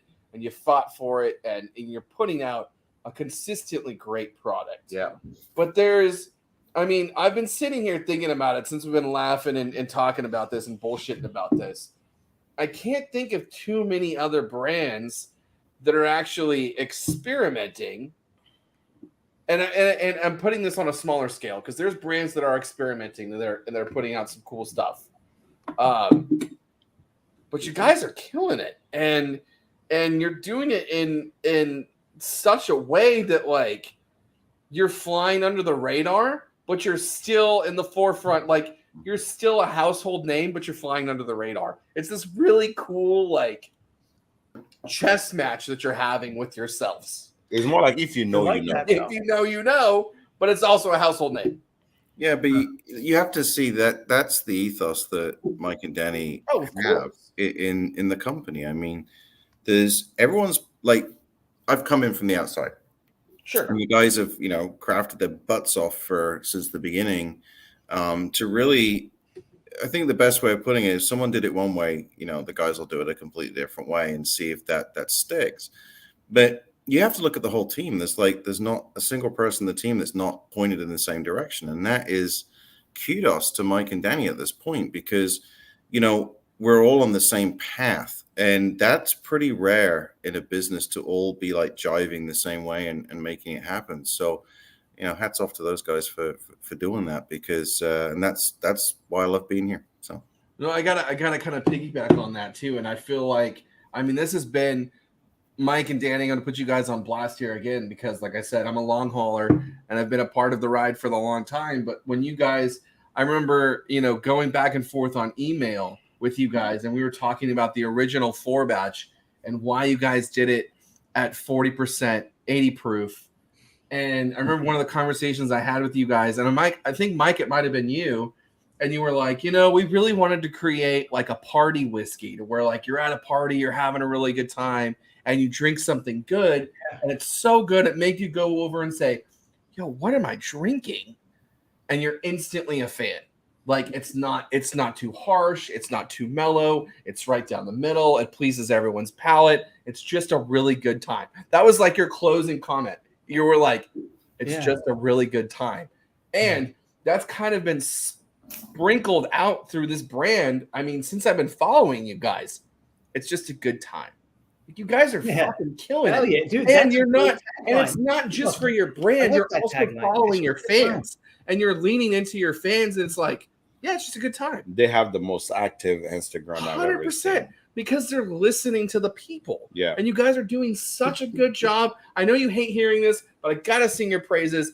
I love everything you guys are doing because across the whole spectrum, you guys are nailing it. You're not just making good whiskey, you're listening to the community. Like we're gonna do it. There's not a whole lot of brands that are doing that. I could think of like a handful that really are, and we can go like craft to mid-level where you guys are to even big scale that are actually listening, and you guys are fucking killing it. You're on the forefront. Tim, let me tell you something. Listening and killing it. There's always a thing that I always learned when I was in college or wherever. First jobs, all the way through my jobs. Leadership from the top. That's it. It's the folks that run from the top and give the enthusiasm and the passion for a business comes all the way to, the Billy and Jace and everybody in production, because that's it. It's just leadership. That's the critical piece here. Passion and leadership. Yep. I appreciate it. I think we're all on the same page. I think we have I look at it differently. I think we have great folks. Like we're a small team and we're lean. We're a family. And I think the sheer fact that if we want to do something, let's go do it. That's it. Decision solved. You want to call it architect? We decided that at 2 a.m. Yeah, we did. There's some companies that would take like months to figure out. Well, okay, we're going to take that. We're going to run it past this. There's a lot of red tape. There's no red tape. It's like architect done. That's it. When you know, and you know as a group. And I think there's something inherently special about that. But we don't know what we're going to do after Tokai. So yeah. Here. So I actually I gotta go. I'm gonna call Rob. Be like, "Hey, Rob, it's me." Hello. I'm still keen on my chest. It's me. So I guess we will push you guys into our next segment, which is whiskey news. Nice. Since you guys are on the show, this is our opportunity to ask you what is coming up the pipeline in at Penelope, right? What do we have down the pipe? I'm not answering this, so you can take Down it. the pipeline. Yeah, Yeah. I moved to that. I Danny's moved big, to that. no, big Nope, mug that's on. you. What is My coming mug, I down got the a big pipe mug now? on. This is We actually have a pretty this good is pipeline. whiskey news. You guys get the opportunity to talk about what's coming down the pipeline at Penelope. I know of a couple things because I was just at the distillery, but I will let you guys actually tell the people what should they look forward to. When We it actually have a comes to- cool pipeline. Projects that we've been working on for a while. We have the Vino de Naranja. Okay. Naranja. Okay. VDN. VDN, that's been something we've been cooking for a year. So it's been sitting in the barrel for a year. That'll be fun. No, VDN? dude, it's not gonna be fun. We're You think excited, that, but dude, you you know, think we- the Tokai fucked you up? Dude, sorry, we having a conversation. You think the Tokai fucked you up? That VDN's gonna VDN, You fuck me up. that VDN, that Matt, you're gonna call. Like I called Matt and he told me that he doesn't have anything, but the VDN, you're gonna call Matt. That chip that you're trying to cash, that VDN, you're gonna call Matt. I'm just telling you. There's, you know what, guys? I gotta say this. There's one other. I know I still wanna talk about as far as what's whiskey news, but something just sparked an idea or a thought. And I think of one other distillery that's doing crazy experiments and finishes like you guys are, and they're actually on a much bigger scale, Mhm. and it's Starlight. Oh yeah, Starlight. And they're Exactly. killing it. And I'm gonna put you guys in that category. Like For me, I'm sorry, but Starlight it became too gimmicky. I agree with you, but they're taking Great guy, great, really nice cool people. risks and Yeah, doing really cool I mean, they're things. doing great things, like playing with a lot of barrels that I've never been to Starlight, don't know. I've only had Starlight that was sent to me to try. Mhm. But I will tell you right now, there's a certain integrity when it comes to the blending and when it comes to the quality Well, of they're product. not master blender of the year. Of the year. There's a reason so why there you Starlight is go. not. No shade to Starlight, but I Well, have they're great no, folks. no shade to them at all. But I will have to say, there's something about Danny and his Danny, high school quirkiness Sure. that I he gotta keeps. applaud you again, buddy, from having conversations with you in the beginning and you saying you don't really know where you're going. But you know And you exactly guys what you guys were coming to Bardstown and doing your blends and picking your barrels and trying to figure it out. Guess what, man? You figured it out. You done great. You did. Your palate's fantastic. Your sense is great. Like you just keep doing what you're doing, man. You found he found his signature. He sure did. He found You his. should get Danny on the big screen. No. Yeah. Like I said, he does not like attention. But then he's like that kid that hide behind the wall. Yeah. Are you Nah, talking I know about Danny me? for years. He's actually not that shy. Bro, I'm so proud of you. Bud. You're doing so great. If you're not proud of yourself, you should be. Seriously. I agree. I'm proud of you. I'm proud of you, Mike, too. I'm proud of Matt. I'm proud of Oh, now we having an emotional Let me moment. tell you something. Here's the big Who difference. said Monday sucks? I think the big difference with us that Four nobody bros, realizes. Here's just something real quick. and now 5 bros on the screen telling each other, "I'm proud of you, buddy." Proud of you, man. Gold star for you. Everyone's getting gold stars today. Yeah. I would say this. No one realizes it, but the 80 proof is our close second number 2 best selling product by like a fraction. Of course. A fraction. So nobody talks about it, but that's what I was saying very, earlier. very well for us, which is great. You guys laid the foundation for that Yes. product. That's what I was saying Exactly. earlier. You guys did an awesome job. You came forefront with a concept. A lot of people what are out you there wanted getting to some do. MGP in their bottle, but you killed it. guys showed Yeah. that having MGP in your bottle is not just what you need to do. You need to actually make this your own. And Penelope is their own. Yep. I don't care what anybody say. it has its own identity. 100%, man. And having your own identity is a big deal. Yep. I remember So- someone told us that very, very early on. Yes. I'm talking like 6 months in. Mm. We're Tell- very adamant about it too. Mhm. Remember? Tell us what's coming up. What's coming up in Penelope? What are you guys doing? What is what is coming up down the pipeline? Where are you guys gonna be? Where people can find you? What is coming up? Where people can get something new in a bottle? You didn't mention the 2 project that you guys are working on. Danny, I act like you're the guy selling the Shamu and go No, through the whole spiel. The Sham Wow. Yeah, Shem, wow. Shem, wow. Shamu. Rock chop. Tell them about the weeded whiskey, Mike. How about that? What the hell? Are we allowed, we're allowed to talk about that? Oh, damn, don't throw the big screen back at me. This is supposed to be the Danny show. Well, we have VDN. VDN will hit in October, November. Okay. We did a larger amount of it. We made a big investment in VDN. It Okay. was like 45 barrels. I've tried the original wine itself. It's really good. No, it's Really delicious. It's delicious. Yeah, and that's the other thing. So Danny and I, like, one of the things about our wine cast finishes that we started to notice is that it's like it started with maybe Tokai, maybe VDN as well. You just don't know much about where it's coming from, and so we want to roll out a vertically integrated wine to whiskey business. If I'm going to make a rosé cast finish, then I need to be able to fine tune the rosé to make it the exact way I want to make it. And so we got rosé in the pipeline, wine. I mean, we have a whole wine division. Ooh, okay. We're going to be doing VDN. We're going to be the first importers of Vino de Naranja with Miguel Martin out of Sevilla. But from a whiskey perspective, it's really, VDN's our big one. And then we have the original wheated whiskeys from MGP. So 10-year 95.5 wheated whiskey. What? Yeah. Not a lot. I mean, Gonna break the internet again. Thanks, guys. Thank you.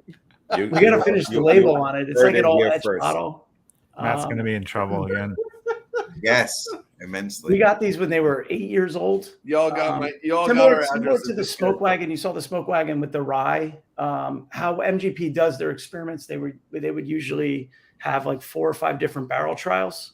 So it'd be a cluster of 5 barrels in each kind of like, call it like a nook or a node. Same thing with ours. I don't know how we're going to do that. I don't know if it's going to be like that. It's going to be one big batch, but yeah, there's like 19 barrels, and I think the last barrel was Greg Metz. He has the 20th, so he's got but we had those, so we're excited about that. Danny, why don't you talk about that? Danny came over. We sampled through all 19 barrels at my house maybe like a year and a half ago. That was a fun night. Yeah, that was a cool night. Wife drove me home. Yeah. But though, I mean, just something in the pipeline isn't like just kind of a one and done. We don't have any more of it. So, but they were good barrels. The comments are everything right now. The comments are everything. The comments are literally everything. Oh, get out of here. I'm just gonna mail you some cash. No. That's it. I will tell you right now, it's like seeing your child growing. I am so happy for what you guys are doing. Oh, totally. Penelope. Feelings mutual. We didn't mention that you guys are gonna be at the Kentucky Bourbon Festival. Yep. Right. So that's part of the news as well. What you gonna be pouring? What's going on? What's good? What are you bringing to the new? I like to pour everything. So what are you bringing to the festival? We're actually Last year we brought a pallet. Matt, Yeah. why don't you? Matt's on the big screen now. Matt, you. No, he's going to rotate his hand. Matt, tell the people. That was the day I fell in love with Matt. No, so there's a couple of things going on. So like we'll have everything. There's actually some VIP experiences this year that we're involved in. And then we're actually going to be part of a finishing panel. So Barrelcraft will be on that panel. We will as Barrel is well. amazing. You And those are the people. Those are the people in the same category as you. Mhm. You know, Barrel and Yeah. you guys are doing amazing stuff. Yeah. so that panel actually will taste through the bottle that you've berated me about for the last 30 minutes. And it will also do Architect as well. So we'll talk This about guy those. just have balls on him. Berated him about a bottle. I couldn't get a bottle. He's like berated me about a bottle. I'm not berating you. We'll take that I'm off. not gonna post just about it. I just want to see what it tastes like. I tasted it and I hate him now. So we'll be doing that. And depend on timing. I'm not sure if the Valencia will be there or not, but that all depends on bottling. So Well, I'm sure we'll be all right. Yeah, Sure. we'll grab When a are we bottle. bottling Valencia? 2 weeks, 3 weeks? 2 weeks, yeah. A week and a half. I Yeah. know. 16 days till the show. So I know Justin's also did a barrel pick with y'all. they did. They picked a great one I too, by the don't way. know if it's going to be released at the Kentucky Bourbon Festival or It is. not. Okay, Yeah. well, there you go. So Kentucky for- Bourbon Festival, Justin's house, barrel pick. Come hang out. Holy shit.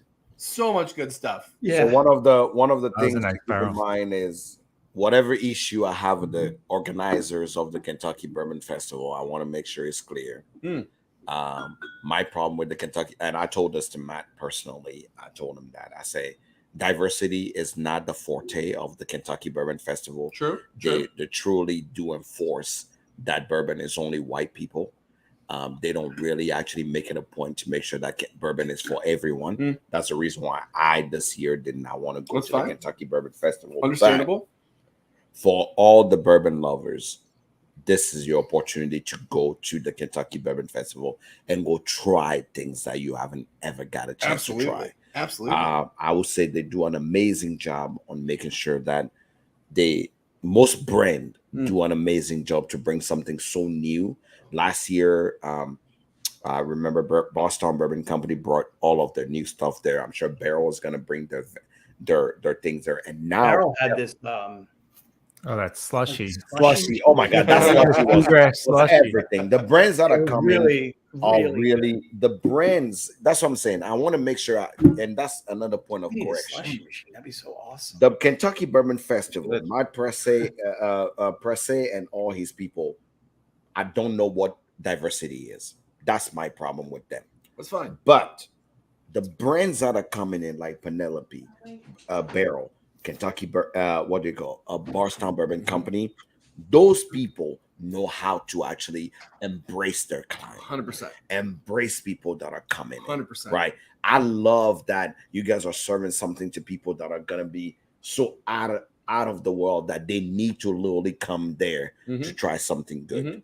Remember, every single barrel pick that is from the Kentucky Festival so far, I have not been disappointed with, because your people usually work on that. You guys want to go there, and if Penelope is having one, you want that one. Yes, you do. Well, we also have one surprise for the show, but I'm not going to share it. Oh, You'll have to turn up to the show to find out. son of a bitch. Touche. So one of the things you guys have to keep around is to make sure that you are following up with the brands that you love that are going to be there, so you can actually follow up with it. Kentucky Bourbon Festival is not paying it, so I'm not gonna advertise when and where. You can just look them up and find out. But if you want to go hang out with Matt, because Matt actually have a heavy or pour. Danny or Mike. Yeah, Matt have a heavy pour. Yes, he does. So that's what you want. If you want a heavy pour, If you stop by the Penelope tent, Matt's pour, and hang out and have a good time. you want to have a single barrel of what he's pouring, go to Tim. He'll hook you up. So that's what's happening with the brand. Regardless of my issues, I support my people. Absolutely. And Penelope are my people. Yeah, I want to touch on that really quick too, because Yeah. we kind of brought this up the last show too. Between Afrofusion and Kentucky Bourbon Fest, like, guys, this isn't, if you're watching the recast, you're live.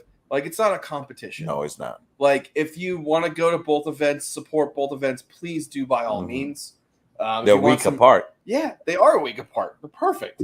If you want some killer barrel picks, come hang out at the Kentucky Bourbon Festival. If you want to experience something new in your life as far as pairings of food and booze, then come to Afrofusion. Yeah. Do both. If you see Yeah, Penelope, definitely do both. if you see Penelope here today, is because it's a brand that we truly respect. Absolutely. The people behind it, you've met them. We really don't sugarcoat anything. These are Matt, Mike, and Danny. Sure. These are the people you are seeing them just exactly for who they are. Like, for craziest This thing is on a Monday too. here's the I know, funny right? thing. Mondays Yeah. suck. Yeah, till Yeah, I they do. actually, till I actually met Danny, like literally Danny, till I met Danny, I was like, oh.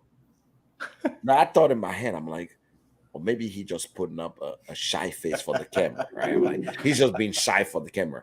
And I met Danny in real, like Danny sat in my house, and I'm like, oh no, that's just Danny. Just Danny. That's just him. Just Danny. So Yeah, you gave me that African root ring. Oh, the dick root. The dick root. We got the dick root. that'll be my tokai.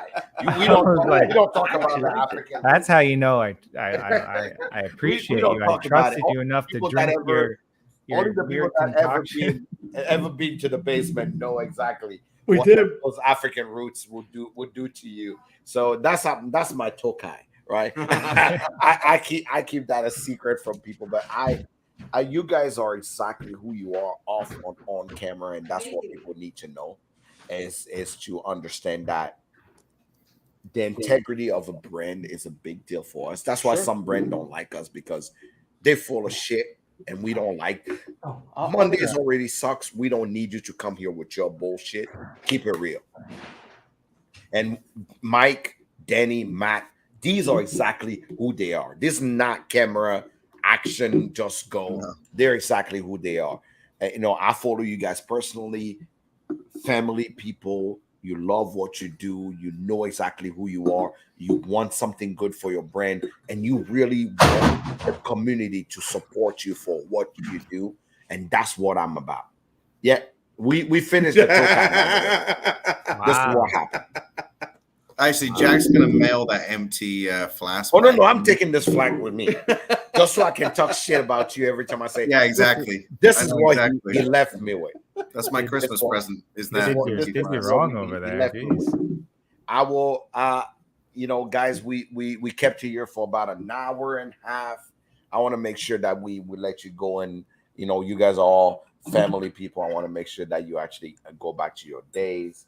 I decided to be nice right now and not actually force you to give us an advice that does not suck. But you know what? Matt never give us an advice. Matt's never given us advice. Because the last time Danny and never Mike, given us advice that does not Danny suck. and Mike actually did their part. So Yes, they did. this year, Mhm. the focus goes on Matt. When it comes to what we do, you cannot come on Monday suck and not give us an advice that does not suck. So it's your turn now, Matt. As the new kid at Penelope, Right. give us one advice that does not suck. I'll tell you the advice. It's really simple. Make your bed every day. Oh, he went on. I already do that. Make your bed every day. Yeah, that's it. You know what? Let's write it down. Advice that does not suck. That's it. Make your bed every day. You know what? People already disagree with you. Say, nah, Matt, you need to choose one. People already disagree. Nah, People that know nah. Matt knows that he's full of shit right now because he's been good. Maybe because Danny and Mike are here. But I would take that. Make your bed every day. Because I like that though. I Yeah. will say, for someone who makes their bed every day, I like waking up, Yeah. put clothes to the time before. You're starting new. You're going forward. Sure, make your bed every I day. like that. That's good. make your bed every day. Make your bed You every want day. the other piece of advice Right. that doesn't suck is basically just be you and don't be the fake person that I see out there sometimes. That's the other thing. Okay. There we go. Make your bed every day. There you go. Because the Stick start with of that your one. day determines We'll go with who that you one. are, right? Mhm. So make your bed every day. That's the advice that does not suck today. You should change that segment actually to also advice that doesn't suck for other corporates. I could give you a long list. Whoa. If anybody follows my Instagram, you'll know exactly what I mean by that. Yes. So advice that does not suck is make your bed every day. Make your bed every day. Yeah, actually, that comes from a Marine. I know the speech exactly that you're talking about. I listen to that guy at least every other day to make sure that make your bed every day. Yeah, and you should go watch it. It's worth watching. As you wake up and make your bed, it sets your day for what you're set to accomplish. Absolutely. Discipline. It take 11 days to build a habit. You actually know exactly what you're doing. Make your bed every day. Make your bed, guys.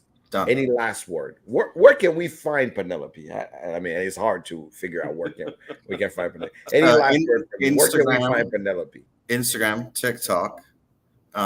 Interestingly, Twitter as well. That comes from our Facebook feed. So we're on Facebook too. Our website. And there was a couple of questions earlier. You can actually get merch on our website and you can order online too. Nice merch too. Very nice merch. People are disappointed in you, Matt. Who are you, my mom? Make your bed every day. Someone's getting a phone call after this. Breezy said TikTok is my jam. Yeah. Brisley, he's the one of the first people I followed on TikTok on my phone. He actually makes amazing content. So Brisley, thanks for actually joining us tonight. I would definitely say, Penelope is everywhere, and they're probably the most active brand on the internet. Oh my God, absolutely. You say something about Penelope, they know. Yep. Don't think you can say something about Penelope and they will not know what you said because they are on the internet. They own one. That's literally what I'm convinced that they have like a team of people that just sit there and just check. They're like, got another alert. Like Danny. Steven, Idaho says we suck. Send him a message. Gotta send him a care package. Let's fix this. But you guys do an amazing job on their social media. One of the most forward driven social media. I think you guys are one of the first on TikTok. Maybe. I mean, I know we're on there. One of the first people, one of the first brand that came on TikTok was them. And you don't find that often. So they've been one of the first brands that kind of like hung out and like participated in all the stuff that we did too. Correct. Like our charity, our raffle, everything. They were. Oh no! It was between the reason why a lot of people actually love Penelope and 291 is because they're involved. Yes, they are. You guys do a fantastic Most job. brand go talk to our PR, talk to our manager, talk to our Penelope is like, we are here. We're here. What's up? Do you know why? Because it costs nothing. That's the point. It costs nothing to be engaged. You know what? Guys, you're way too nice for Monday Sucks. Get out of here. You're done. True. You're done. You guys know we love you, though. You know we love you. You guys have been here since the beginning with us. Yes. And we love you and we appreciate that. Thank you. I will tell you guys right now, if you go to a store, I will tell you guys right now to recap. This is not about Matt, Danny, or Mike. If you go to a store and you find this, you guys trust my palate. If you find this, I told you we were killing it. We did. Grab this. Grab this. You will thank me later. Yep. If you're ever looking into actually exploring and actually find, like we say in French, a certain je ne sais quoi. Je ne sais quoi. Oh. Oh, that's the architect. If you want something solid to pour, what is that bottle? It's the Tokai. The Tokai. That's a Tokai. And this is the architect. If you haven't tried the architect, you're missing out in life. Agreed. I will tell you right now, the 4 grain is probably one of the most solid things. Reliable. Consistent out there. If it's the white one or the real one, the chug is there. This is what we're going for. This is the cast strain of the 4 grain. You guys, this actually at least is on every shelf. Yep. You cannot miss this one for sure. So if you ever want to put a feed in and dip it into Penelope and see what are these motherfuckers about? What are they out there doing? This is it. This is it. This is exactly it. I'm put you on a big screen. This is it. There you go. Much better. That barrel strength here. This is it. This is it. And if you find batch 10, don't sleep.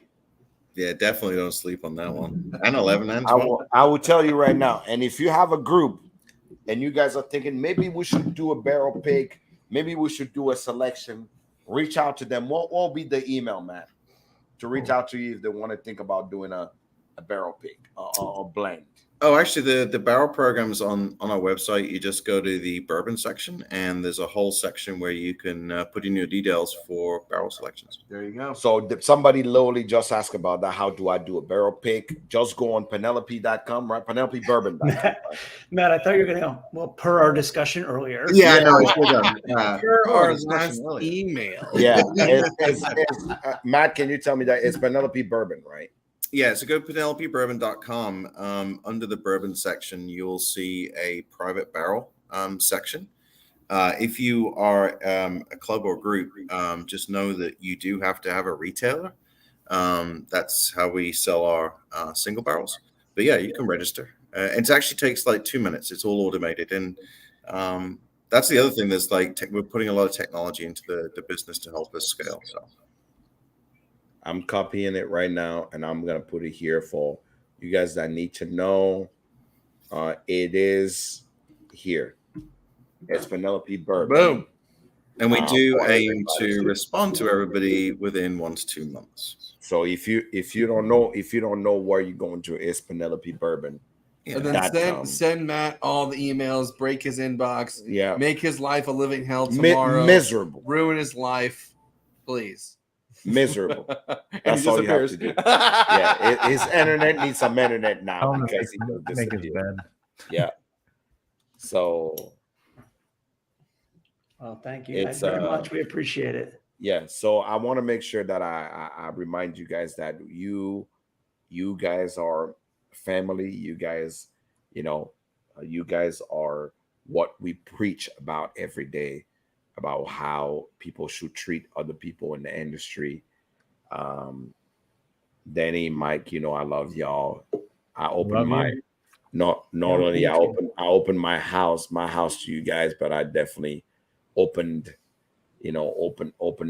me as a person to you. But Monday Sucks is a platform you can use anytime. Our platform you can use anytime. We trust what you put out there without even tasting it. Yeah, seriously. Because I talked about the Tokai and I didn't even taste it. I didn't even know how good it was because somebody had, like when I posted about it, people send me messages like, "Hey, where can I find this?" I said, got to wrestle for the last minutes in your glass. I don't know. Like I don't know.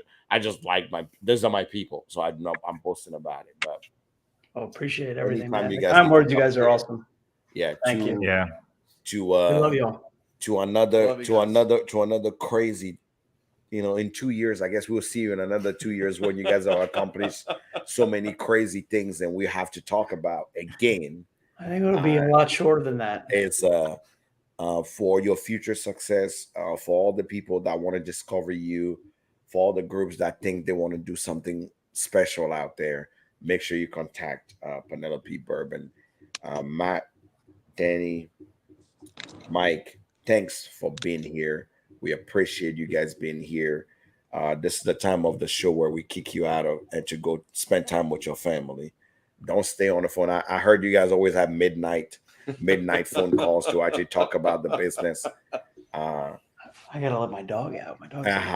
So I want to make sure that you guys know that you can go to sleep tonight knowing that you are people actually will love and cherish what you guys are doing. Thank you so much for coming on the show. No, thank you. Thank you. Well, I can't wait to see y'all again, and we'll see you next time. Yeah, great hanging out. You guys. Cheers, y'all. I loved it. Cheers. Cheers. Thank you. That was a good show. That was a fantastic show. It was a fantastic great show. It's a Spectacular great show. Right? But let's show the people something. So on the news, we'll continue with the whiskey news. Yeah. Bring the surprise. and bring plates because right now that's what we need. Well, it's not warmed up yet. Yeah, just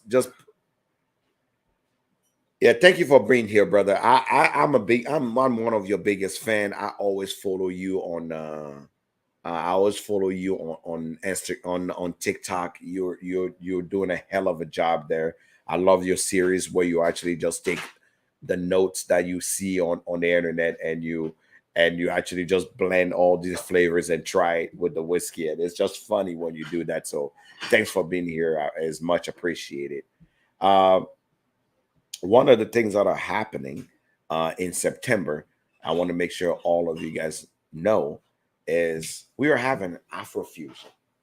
When African food I'll meets, put some of it, but we gotta heat it up still. dude, you gotta heat it up.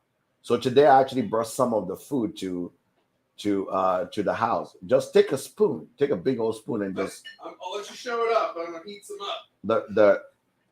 I'm gonna show you what some of the things we'll be having at the Afrofusion. Here, show that off, and I'm warming this up. So this is what we are having at Afrofusion. That's an example of what we're having at Afrofusion. Like, look at that. So we have some rice, we have some jollof rice, and we have some chicken wings. We'll be eating on a show for y'all today.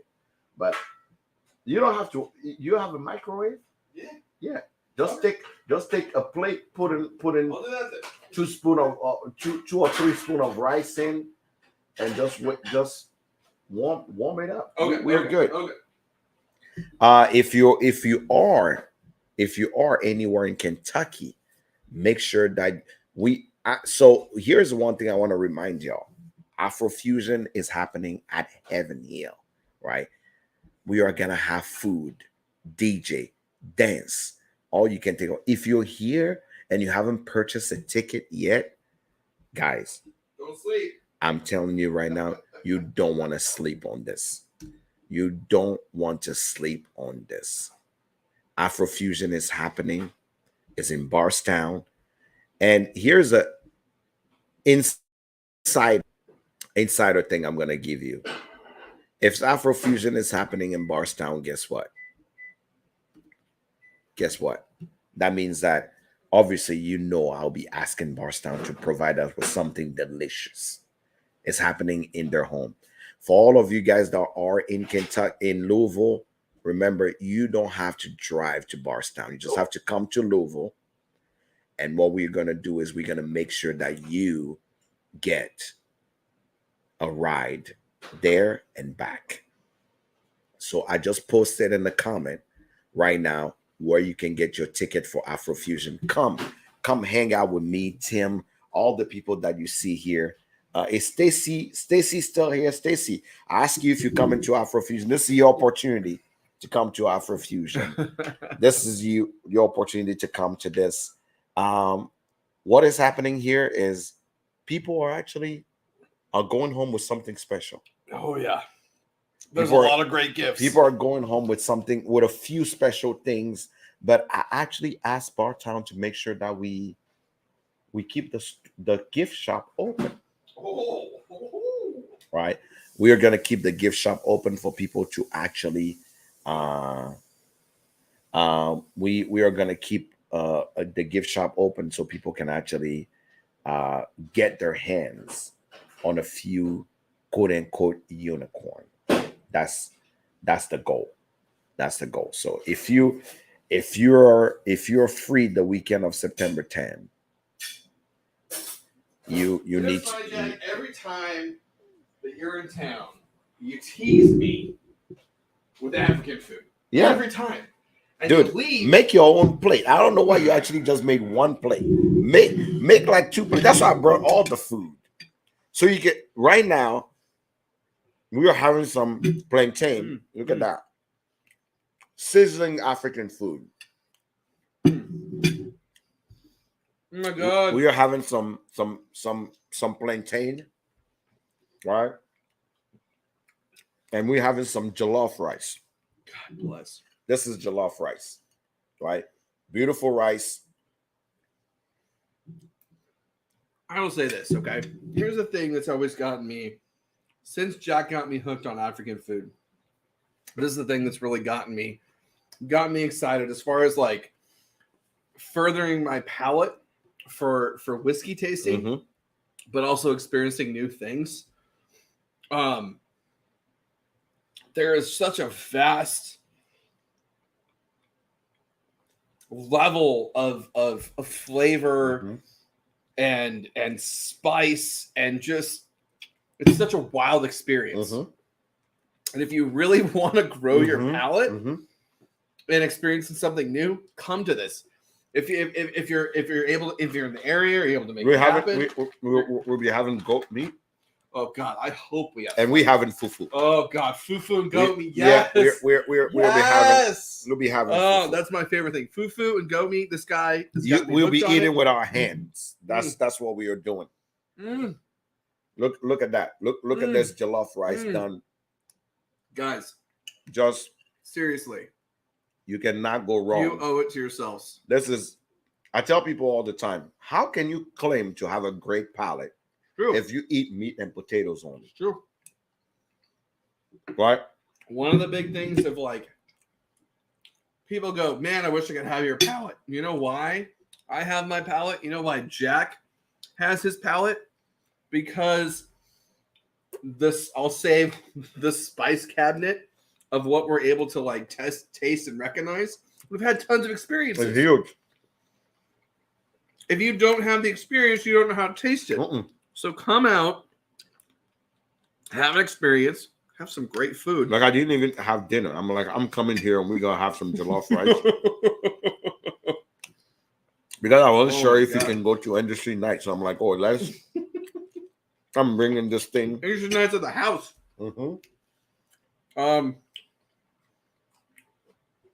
It was slightly rude, excuse us, but seriously, like, I wanted to show you guys that we eat this. This is not food that is foreign. we ain't fucking around here. And you got the white boy here just destroying the food. So this is nothing strange.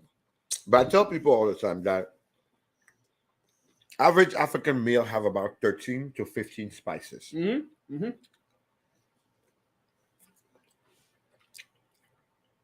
I was at the Women's Symposium. So Bourbon Women's Symposium this weekend. And this woman said, I think my palate was just awakened. So what I did at a symposium is I actually did a pairing. Ooh, okay. Of bourbon and African food. So let's see. Which one did you have the tokaji in? This one. Okay, perfect. Let's see how. So you guys get to see a little bit of how. I didn't even bring the spicy sauce. So we're going to use the rice spice here. Okay. We're going to use the rice here. Okay. To actually create a true experience for you guys to see.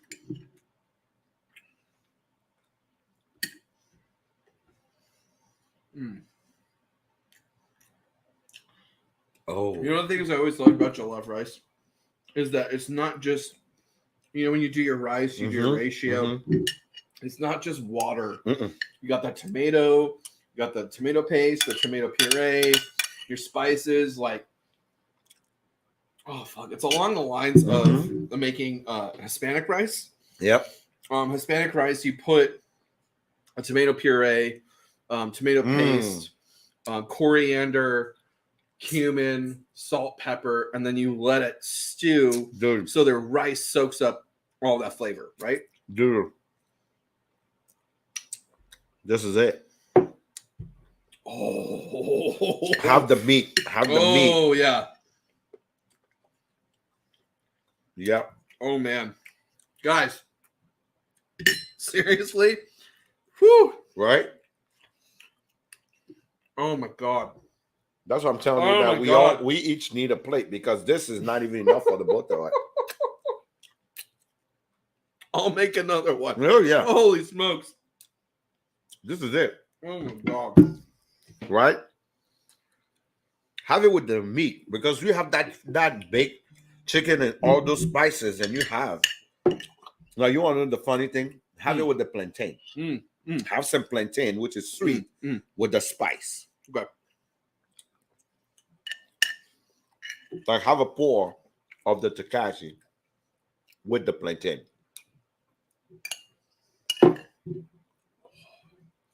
Right. Right. How many stuff like? Right. You talk more, I guess more food. Good. Just make food. Dump it all in there. Guys, I just want to remind y'all that this is no joke. This is what we're gonna have. We're gonna have some DJ. We're gonna have some amazing music. We're gonna have some beautiful, beautiful food, great time. And I love when I bring people around food. Like you can tell already, because I always push diversity. I want to make sure that we have a good time, regardless of our differences, regardless of what we look at, regardless of what our opinions are. We just have a great time. So that's really what we have as far as that's concerned. I mean, it's what we've been about since the show started. Yeah. Jack. It's So we've been about diversity and pushing the envelope. yeah, and apparently Morgan want to remind you guys she'll be there doing the stinky leg. She's doing what? She's gonna be at the event doing the stinky leg. That's so we're gonna have a good time. Guys, this is it. Holy bless. Oh my God, guys. This is it. So sorry that this last part of the show got Mhm. messy, but you needed to see it. Good food, good people, That's it. good times. Guys, Afrofusion, September 10th. I'm doing a live about it on Wednesday to give you more details. But yes, this was Monday Sucks. I'll be honest, this Monday did not suck for me. At all. When you texted me earlier, you said, I got a surprise, and I was like, that motherfucker's bringing food. I hope it's food. I hope it's food. I hope it's food. And it is food. Yes, sir. So Morgan's gonna be at Afrofusion. Joe Lee's gonna be at Afrofusion. And Bellish Pod is gonna be at Afrofusion. I'll be at Afrofusion. You're gonna be at Afrofusion. I'll be there. You'll be there. Everybody's gonna be there. So it's gonna be a good time. So, guys, Mondays, 8:30 Central Time, 7:30 Standard Time. We are here every time. Just remember, this is about love. This is about the people. This is about all we can provide you. We are here just to show you something different in the industry. We are not fake. We are not about just, putting the frou-frou out there. This is what we live for. So thank you all for always being here. Thank you all for supporting us. We can't be here without y'all. And we hope to see you very soon. See you next Monday. We are going to go eat now. We're going to enjoy some jollof rice and some chicken wings. For all of you guys here, thank you so much for watching. And we will see you next time. All right. Here's Cheers, TVR. I'm Jack Bigadoo, and we'll see you next Monday. Later. Later.